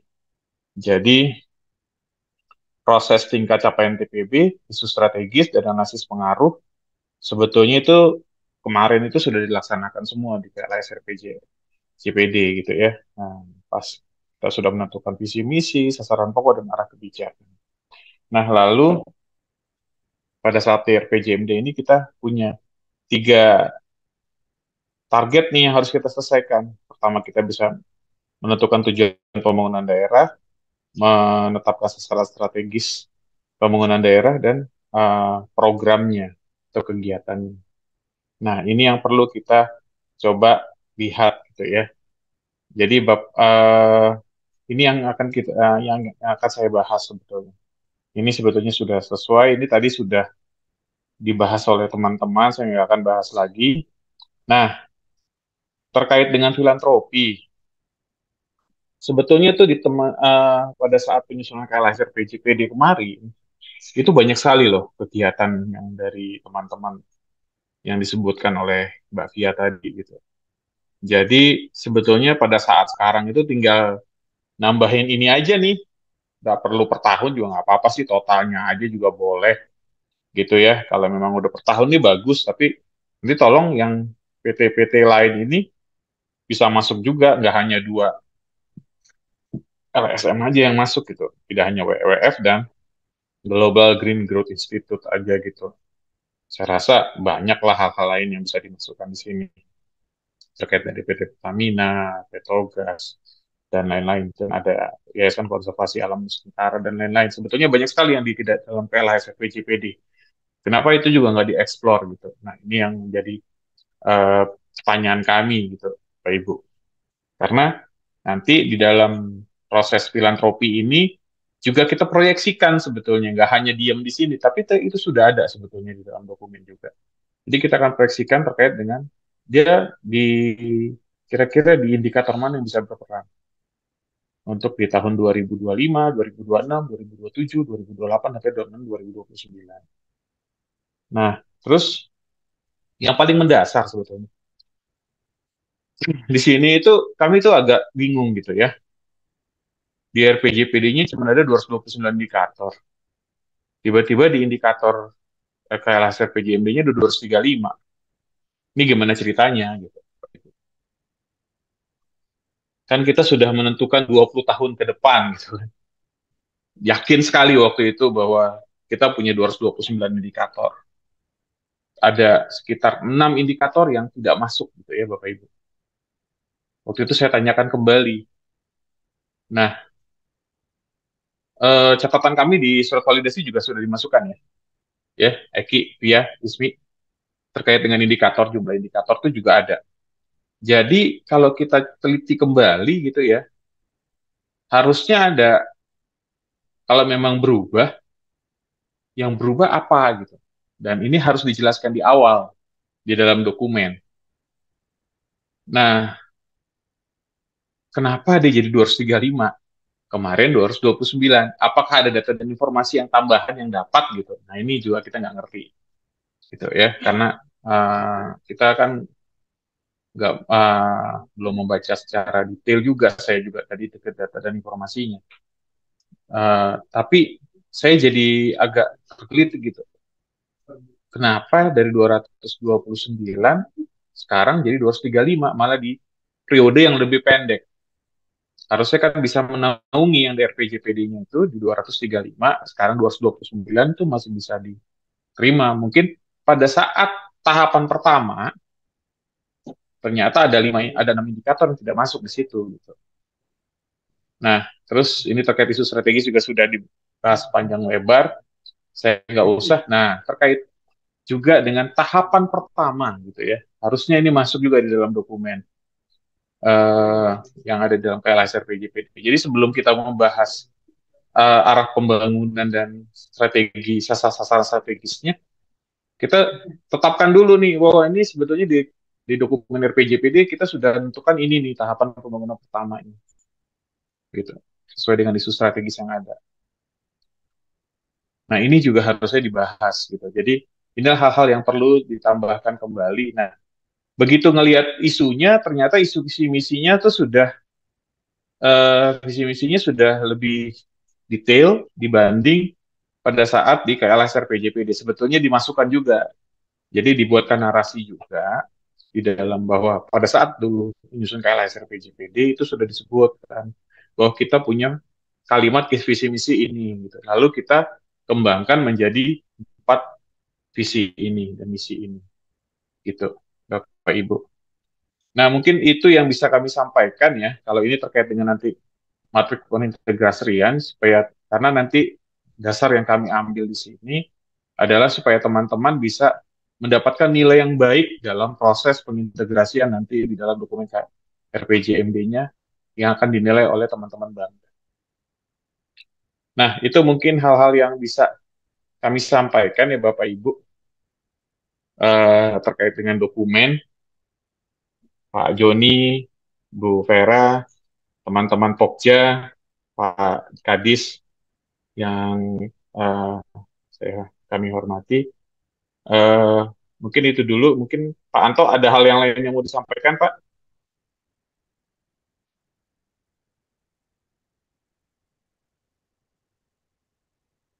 Sementara semuanya sudah tercover, Pak Tumar. Oke, baik. Terima kasih. Teman-teman. Baik, terima kasih Pak Anto. Waktu dan tempat kami serahkan ke teman Pokja dan TA. Silahkan Pak. Bu. Terima kasih Pak Kumar. Izin nanti mungkin ditambahkan oleh Bu V atau Pak Francine, Pak Daud, dan teman-teman lain. Mungkin juga teman-teman dari Pokja nanti bisa menambahkan. Saya memberikan sedikit penjelasan terkait mengapa di dokumen RPJPD itu tertulis 229, sementara di RPJMD menjadi 235. Jadi kalau sebenarnya kita runut ke dokumen RPJPD, di dokumen RPJPD itu jumlah indikatornya tetap 235, Pak. Hanya saja yang 6-nya itu kita jelaskan terpisah di luar dari karena kita menganggap bahwa itu dia tidak sesuai dengan konteks di Papua Barat Daya. Misalnya jumlah kota metropolitan dan lain sebagainya. Makanya kita pisahkan penjelasannya. Tetapi di dalam dokumen RPJMD, kita berpikir sebaiknya itu dimasukkan ke dalam yang belum dilaksanakan dan belum mencapai target. Sehingga di BB, kategori BB. Sehingga dia menjadi 235, terlihat apa namanya runutannya itu di dalam dokumen RPJMD itu dari awal kita sebut 235 terus sampai dengan selesai. Sementara di RPJMD yang lalu kita pisahkan. Jadi memang mungkin itu agak missingnya di situ sehingga seakan-akan lihat dia terputus begitu. Tapi sebenarnya di dalam dokumen RPJPD tetap 235 juga Pak Kumar seperti itu. Ya, kemudian yang kedua ini terkait dengan volume. Mohon maaf, memang di situ kita sudah drafting ada subbab yang menjelaskan tentang volume.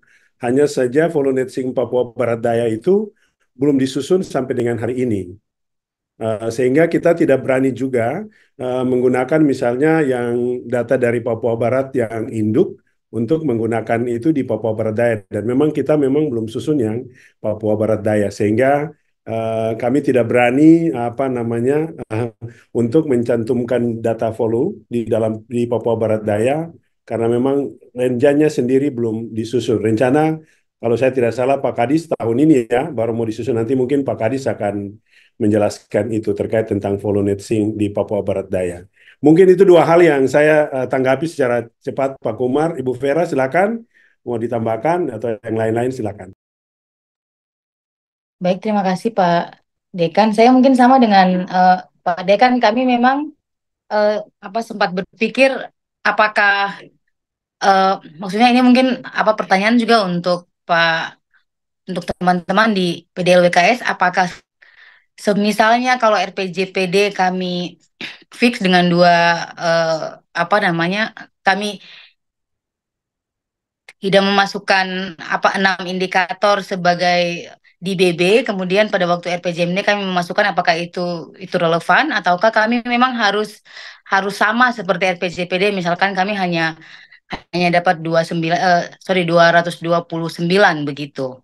Mungkin itu karena kami pas kemarin tuh pikir bahwa meskipun memang dia tidak relevan, tapi kan 6 indikator ini juga mungkin tidak akan pernah dilaksanakan karena ya seperti tadi. Jadi makanya kami berpikir untuk memasukkan di dalam kategori BB.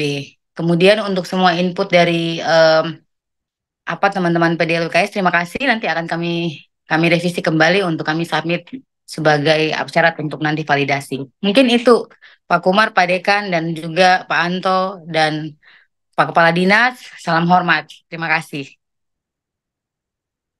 Terima kasih Bu Vera, Pak Joni.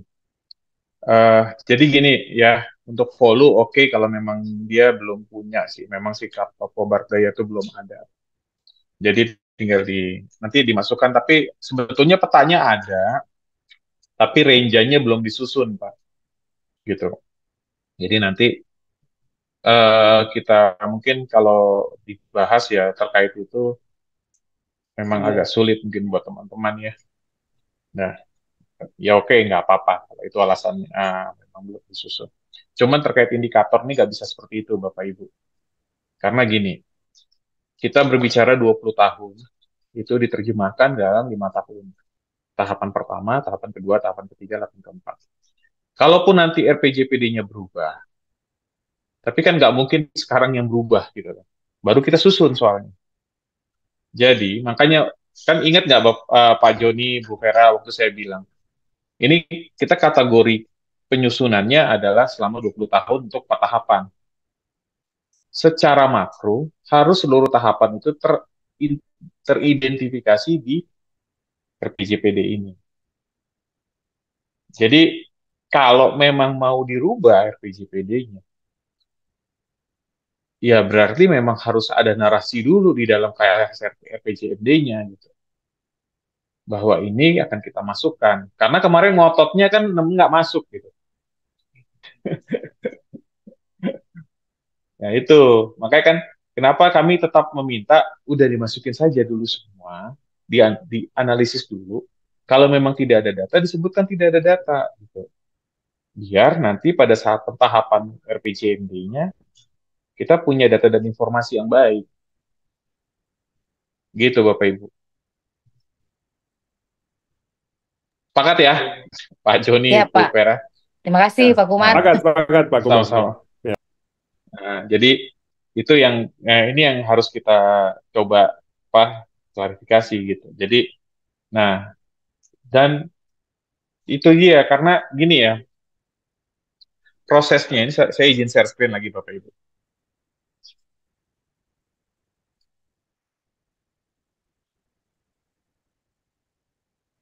Proses di RPJPD itu wajib dijelaskan juga sedikit gitu ya di dalam narasi di bab 4 dan mulai dari bab 4, bab 5, bab 6 itu dimasukkan Pak, terutama untuk tahapan pembangunannya. Biar kita tahu bahwa sebetulnya di RPJPD sudah ditentukan nih tahapan pembangunannya untuk ini gitu. Poin pertama. Nah, dia tuh nanti akan masuk pada kegiatan ini saja. Dan sudah ada TPB-nya kan sebetulnya di dalam TRPJPD juga. Nah, itu tinggal dikembangkan nanti. Berarti di bab 6-nya nanti dia akan mempunyai sasaran strategis apa, lalu tujuannya apa, dan program pembangunan daerahnya bagaimana gitu. Itu karena sasaran strategis ini pasti akan inline dengan sasaran pokoknya. Berarti kita kan mesti lihat dulu sasaran pokoknya. Gitu. Arah kebijakan akan menentukan tujuan ini dan ini. Sini. Gitu Bapak Ibu.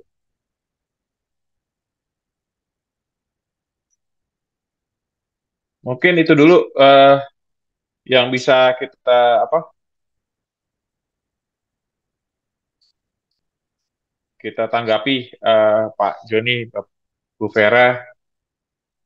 Ada hal lain yang ingin disampaikan sebelum ke Pak Anto? Ya baik, selamat sore. Sore, Pak Herbert. Izin saya hanya sedikit berikan masukan atau tambahan terkait dengan pembahasan RPJMD. Seperti yang tadi disampaikan oleh Pak Komar bahwa artinya ada kolerasi dari RPJPD dan RPJMD ya. Mungkin sini ada beberapa masukan saja untuk ke Bapak tim penyusun, tim ahli penyusun. Artinya mungkin ada pertama di bab 4 tadi, halaman 162 kalau tidak salah di identifikasi isu.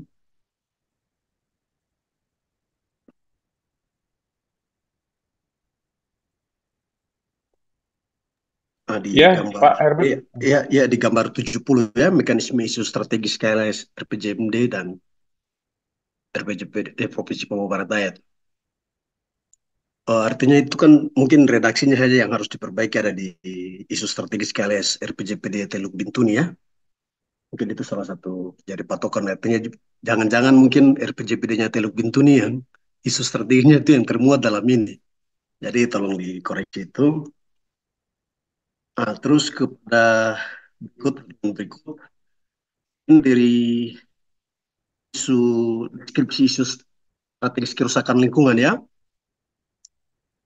Itu berapa deskripsi yang kalau dibahas. Saya pikir mungkin biar lebih detail, lebih rinci, artinya tentang sistem pengolahan persampahan. Artinya kan kita sendiri Provinsi Papua Barat Daya ini sudah punya Jaksrada ya. Ada beberapa volume sampah yang harus ditangani dalam bertahun-tahun, itu kan sudah termuat dalam dokumen tersebut. Artinya menurut saya biar diperjelas lagi di dalam dokumen ini, biar jadi lebih rinci lah. Kemudian di persoalan isu itu banjir itu,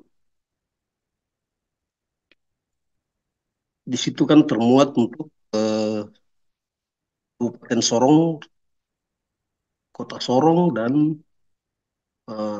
Sorong Selatan. Di bencana banjir ya. Di sini kan sudah ada areal potensi banjir yang dikategorikan tinggi, dikategorikan sedang dengan luasnya. Kalau menurut saya mungkin lebih rinci lagi. Artinya di sini hanya termuat tentang Sorong Selatan dan Kabupaten Sorong, sedangkan yang untuk wilayah Kota Sorong ini belum secara gambaran, secara rinci untuk bencana banjir ini. Mungkin itu masukan saja dari saya biar lebih jelas untuk data-datanya gitu. Baik, terima kasih ya. Mungkin itu ya yang bisa saya berikan masukan. waktu saya kembalikan. Baik, Pak Herbert, terima kasih. Nanti akan kita coba masukkan dalam catatan kami terkait apa-apa yang disampaikan oleh Pak Herbert. Dan juga mungkin juga Pak Herbert kan juga termasuk pokjan yang bisa disampaikan untuk proses perbaikan di dalam dokumen KLHS RPJMD-nya nanti. Bapak Ibu, Pak Anto izin.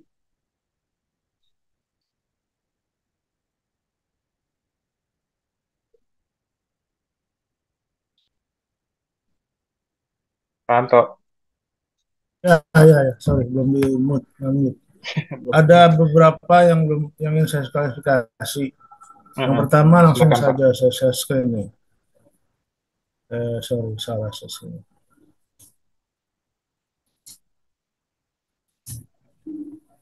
Nah, ini kan kalau di dokumen adalah flowchart proses penentuan isu kerangka kebijakan.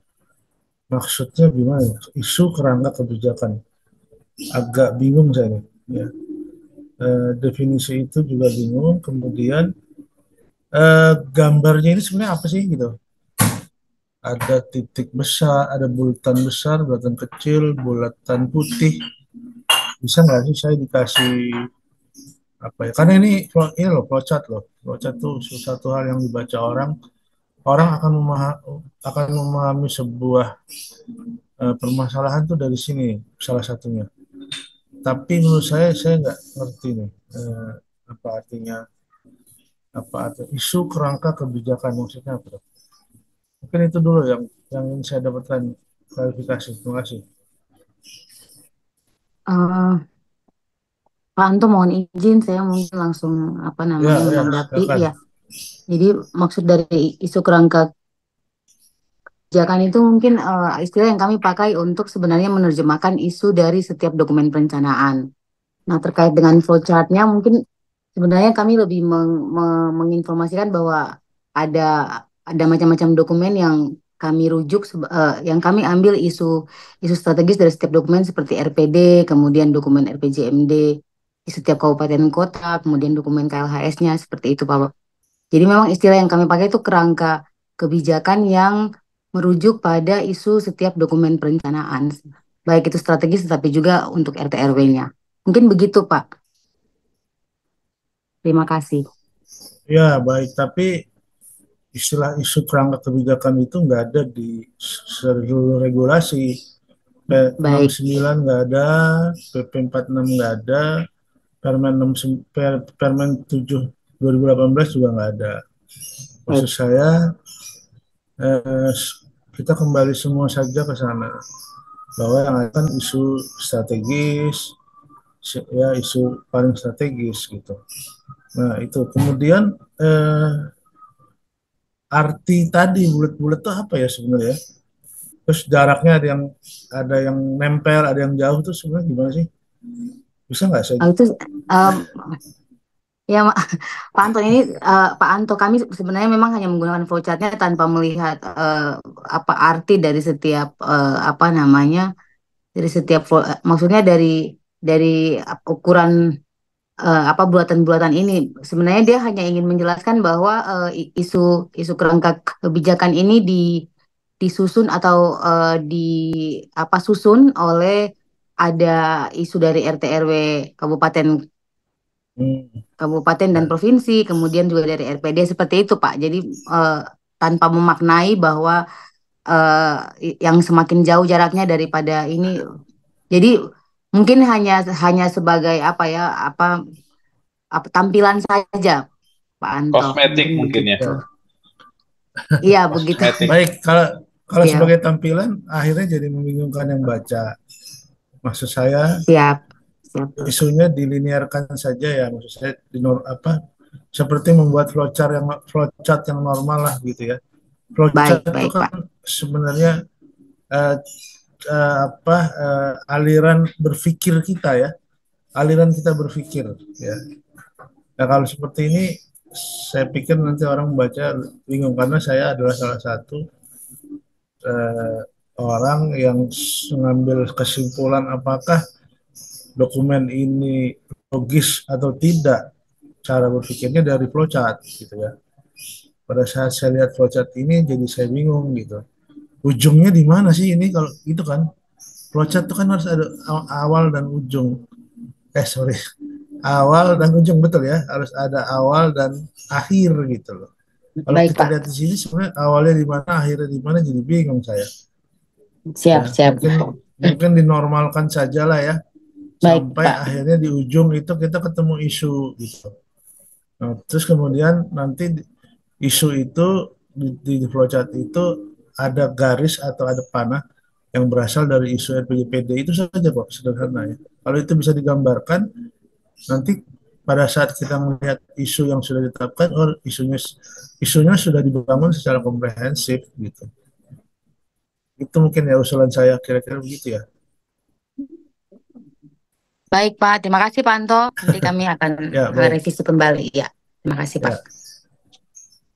Kayaknya itu Pak Kumar satu hal yang tadi saya butuh klarifikasi ya, karena tempat lain nggak ada begitu, tapi tiba-tiba di sini ada seperti itu. Jadi dan tadi sudah diklarifikasi.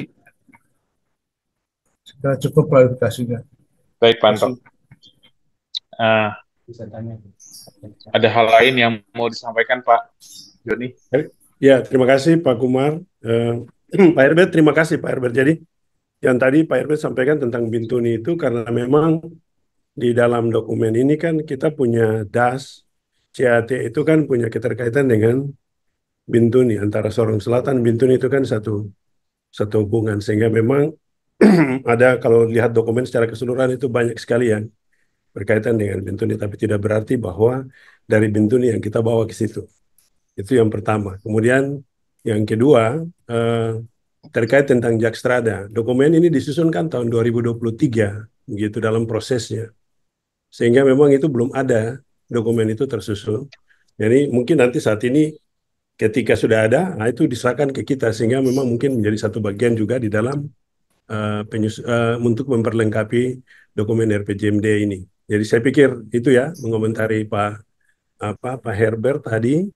Kemudian yang kedua, terima kasih ya Pak Anto, saran masukannya nanti kita akan perbaiki flowchart-nya sehingga memang kelihatan ya namanya flowchart itu kan pasti ada awal dan ada akhirnya. Terima kasih untuk sarannya, nanti kita perbaiki itu.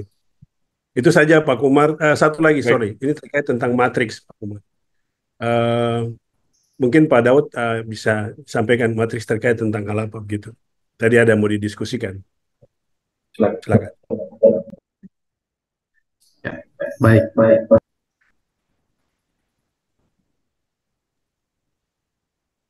Baik, terima kasih. Minta maaf, saya kasih muncul.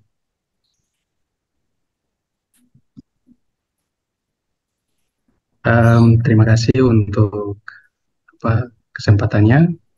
Yang pertama, nanti matriks mungkin nanti yang ketiga ya mungkin. Jadi yang pertama terkait dengan isu kebencanaan tadi yang disampaikan Pak Herbert, itu sudah ada di lampiran. Jadi lampiran isu itu sudah semua kita identifikasi area-area kebencanaan untuk semua kabupaten. Nah, tapi sudah kita masukkan dalam matriks yang sudah dibuat di lampiran. Nanti Pak Herbert kita lihat lagi, kalau memang ada yang mau dimasukkan, kita masukkan sama-sama, seperti itu. Yang kedua, terkait dengan terkait dengan matriks di bab 5, sebenarnya itu kami juga sudah, setelah mensubmit dokumen, terus kita melakukan perubahan-perubahan, itu sudah kita lakukan. Dia punya matriks, nanti tinggal kita masukkan saja ke dalam dokumen. Yang mau ditanyakan di bab 5 itu matriks kita proyeksi TPB-nya yang SB itu kita proyeksi untuk Provinsi Papua Barat Daya, terus di sebelah kanan itu ada proyeksi nasional.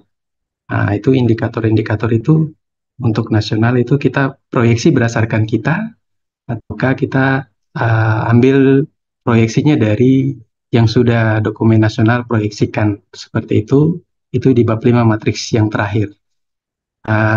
Kemudian yang di matriks bab 6, oh ya, sorry, yang masih dengan matriks bab 5 itu soal anggaran. Nah, tadi ditampilkan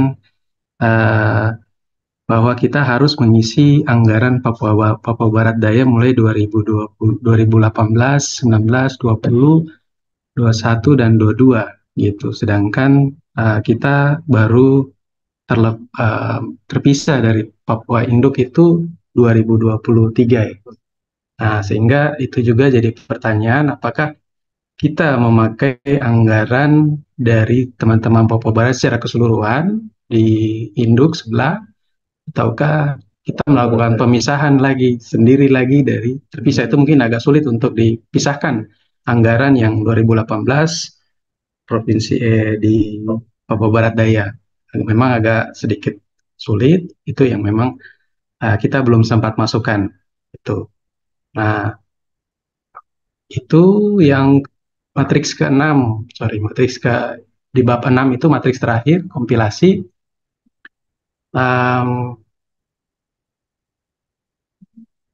Yang ke-6 itu sudah, mohon maaf itu sebenarnya kita sudah masukkan, saya tidak tahu mungkin kesalahan teknis sehingga capaiannya dengan targetnya itu kosong. Seharusnya sudah ada, itu seharusnya sudah ada, itu sudah kami masukkan nanti contohnya seperti ini. Nah, ini sudah ada, atas. Nah, ini sudah ada, cuma nanti belum kita masukkan yang ini. Ini sudah kami tulis juga, ada program dari nomor Kemendagri 900. Nah, itu nanti sudah kami masukkan. Mungkin itu yang nanti kita perbaiki sesuai apa tadi, tambahan-tambahan lagi dari Bapak Ibu. Seperti itu. Nah, yang jadi pertanyaannya nanti pada saat yang SS di sebelah sini, apakah SS itu kita kosongkan seperti itu proyeksinya, karena kita tidak melakukan proyeksi pada SS, karena ini kompilasi nanti keseluruhan begitu. Apakah itu yang nanti kita mau tanya juga gitu. SS kita butuh Pak Daud, proyeksi. izin. SS saya mau biar nanya. kita kosongkan saja. Pak Daud. Dan apakah SS di sini juga kita kasih masuk target atau memang kita kosongkan? Tapi di SS itu memang juga kami sudah masukkan juga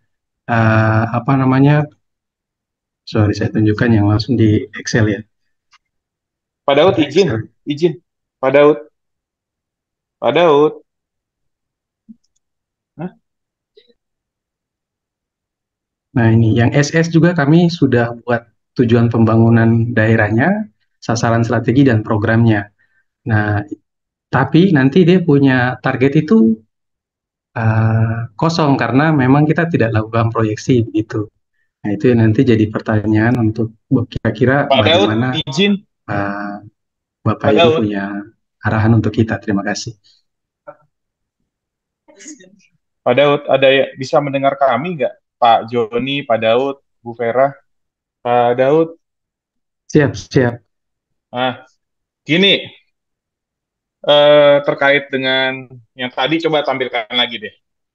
Yang tadi yang di bab 6.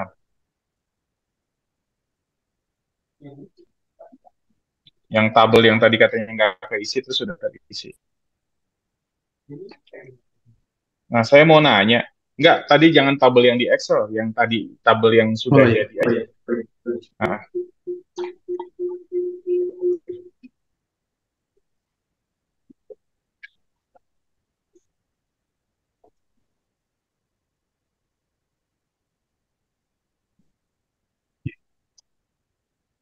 Nah, saya mau nanya, ini capaian 2019 sampai 2022 dapatnya dari mana?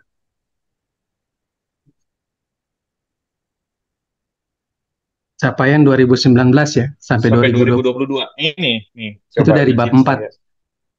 Iya, bab 4. Ya. Bab 4 ngambilnya berarti kan per kabupaten kota kan, yang masuk di wilayah Papua Barat Daya kan? Iya, benar. Betul kan? Oke, kalau ngambil dari sana, oke, berarti benar sudah. Nah, terkait anggaran, kami nggak mengharuskan kalau untuk DOB itu ada dari Darut tahun 2019. Tetapi tahun 2023 udah bisa dong ada. 2024 juga ada dong.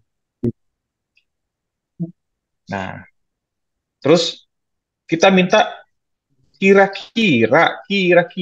kira-kira saja. Resource envelope-nya itu untuk 2025, 2026, 2027, 2028, dan 2029. Itu kira-kira aja. Jadi sebetulnya sudah bisa diperkirakan kalau Bapak Ibu mau pakai BAU, anggarannya berapa. Kalau mau pakai dengan upaya tambahan DAU, itu pasti anggarannya akan lebih besar. Ya enggak? Secara common sense saja sebetulnya sih, gitu loh. Jadi yang kita minta itu adalah proyeksinya. Kalau DOB ya kita ngerti lah keterbatasan teman-teman dalam data dan informasi. Nggak usah yang DOB aja, yang lain juga banyak yang seperti ini. Tapi ini yang harus coba kita keluarkan. Gitu Bapak Ibu. Jadi kita sudah tahu nih per indikator gitu ya. Per indikator tuh kita tuh butuh berapa sih? Ancer-ancernya. Ancer-ancer aja. Karena resource kan namanya juga resource envelope. Belum tentu itu bisa fix banget. Gitu. Kalau kondisi negara lagi carut marut juga dana otsusnya kan nggak akan lebih besar gitu. Nah, itu yang kita minta pada. Itu bisa menjawab tadi pertanyaan Pak Daud untuk anggaran.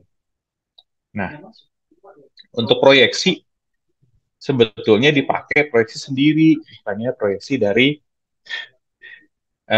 yang sudah ada di nasional. Nggak bisa. Kita harus pakai proyeksi sendiri.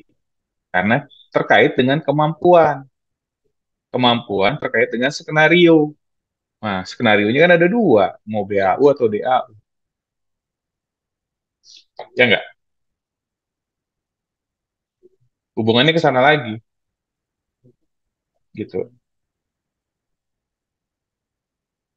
Nah, itu yang saya mau sampaikan gitu ya, teman-teman. Jadi, nanti di bab 6 ini tabelnya yang terkait capaian nggak usah ditampilkan lagi. Langsung aja yang proyeksi sama yang akan dilaksanakan. Gitu. Itu aja. Pak Kumar izin. Nah, Iya, yang ini silakan. maksudnya. Nah, ini. Iya, betul. Ini ada nasional nih. Nah, ini Jadi gimana itu dipakai maksud ini. saya? Iya. Kalau ini kan proyeksi nasional capaian. ini, apakah yang nasional ini, target proyeksi nasional ini kita proyeksi sendiri ya, begitu? Kita ambil data nasional, kemudian kita proyeksikan juga seperti itu. Untuk tahun 2030 kan sudah ada. Sudah ada ya. Perpres 11. Oh iya, berarti tidak perlu. Jadi sudah ada, tinggal kita taruh saja. Baik. Tinggal masukkan saja. Oke. Ya enggak? Siap, ya. Nah, sorry. Ya ini. Yang ini sudah saya buat tadi untuk ya, bab ini 6. Kalau misalnya terlalu besar, ya. Ini bisa dihilangkan kan ini udah masuk sebetulnya. Oke, siap. Gitu. Kalau memang terlalu panjang gitu ya. Tapi kalau memang muat, sebetulnya ini bisa dipecah jadi 3 gitu kan. Siap. Jadi Pak, ini saya pakai kertas A3 langsung karena memang tidak bisa masuk semua ini ya gitu. Oke. Baik, terima kasih Pak Kumar untuk penjelasannya. Jadi nanti saya hapus capaian saja, kemudian target kita sudah buat memang target terus kita sudah buat, kita punya proyeksi Papobar Daya juga semua. Jadi sesuai dengan yang tadi Mbak Ismi sampaikan itu. Baik, terima kasih. Baik, Bapak Kadis, kita sudah selesai nih Pak Kadis. Izin Pak Anto, mungkin nanti notulennya kita sampaikan secara ini aja langsung. Ada arahan Pak Kadis, Pak Anto? Saya pikir cukup ya, tadi tinggal perbaiki saja, nanti secepatnya kita bahas kembali supaya mungkin nanti bisa langsung pada pembahasan selanjutnya Ya. bisa dijadi berita acara. Gimana Pak Kadis? Ya, terima kasih. Mungkin dari kami juga sudah seperti Pak Anto tadi. Hanya besok hari Jumat kami dari Papua Barat Daya itu ada membahas terkait dengan RPJMD provinsi. Baik. Mudah-mudahan ada poin-poin yang bisa diberikan kepada kami sehingga besok kami sampaikan juga pada hasil pertemuan terkait dengan pembahasan kita di hari ini sehingga ada yang kurang untuk bisa diintegrasi ke dalam RPJMD Papua Barat Daya. Ya kita berjalan bersamaan begitu. Iya Pak. Tadi sudah Iya, kita iya. bahas, nanti kita tuangkan dalam notulensi, nanti kita kirim Pak. Ya, terima kasih Pak Kumar. Baik. Pak Anto mungkin sudah selesai dan bisa ditutup Pak Anto. Baik, terima kasih Pak Kumar. Pak Kadis, mohon izin. Seperti yang tadi kita sampaikan, saya harapkan di awal bahwa kita hari ini bisa efektif, efisien, mencapai kesepakatan sehingga kita bisa maju begitu ya Pak Kadis. Sekali lagi terima kasih atas semuanya hari ini, atas diskusinya, atas kesepakatannya sehingga kita bisa tuangkan dalam toleransi untuk kemudian perbaiki dan kita bahas cepatnya kembali. Kami mohon maaf jika ada hal yang kurang berkenan dalam pelayanan kami. Asistensi adalah bagian dari pelayanan kami dalam rangkaian validasi begitu. Terima kasih. Kita tutup sama-sama dengan baca alhamdulillahirrahmanirrahim. Salam. Assalamualaikum warahmatullahi wabarakatuh. Waalaikumsalam. Bapak Ibu, terima kasih. Pak Terima kasih Pak Kumar, Pak Anto, Pak Kadis, Kepala Dinas, salam hormat, Bu Vera, Mas Evi dan teman-teman di PDLWKS. Terima kasih. PDLKWS Bu Vera. PDLKWS. Siap Pak Kumar. Aduh saya salah-salah terus. Nggak apa-apa Bu. Siap Pak Kumar. PDLKWS. Nanti kita tunggu, nanti kita sampaikan notulensinya. Terima kasih Pak John. Terima kasih Pak Daud. Nanti mohon maaf apabila ada hal kurang berkenan dalam proses hari ini ya Bapak Ibu ya. Nanti kita sampaikan notulensinya. Izin pamit. Pak Kumar saya tunggu ya Pak Kumar notulensi. Terima kasih. Siap Bu Vera. Kita kirim segera. Terima kasih semua. Baik semua. Terima kasih. Terima kasih. Assalamualaikum. Terima kasih.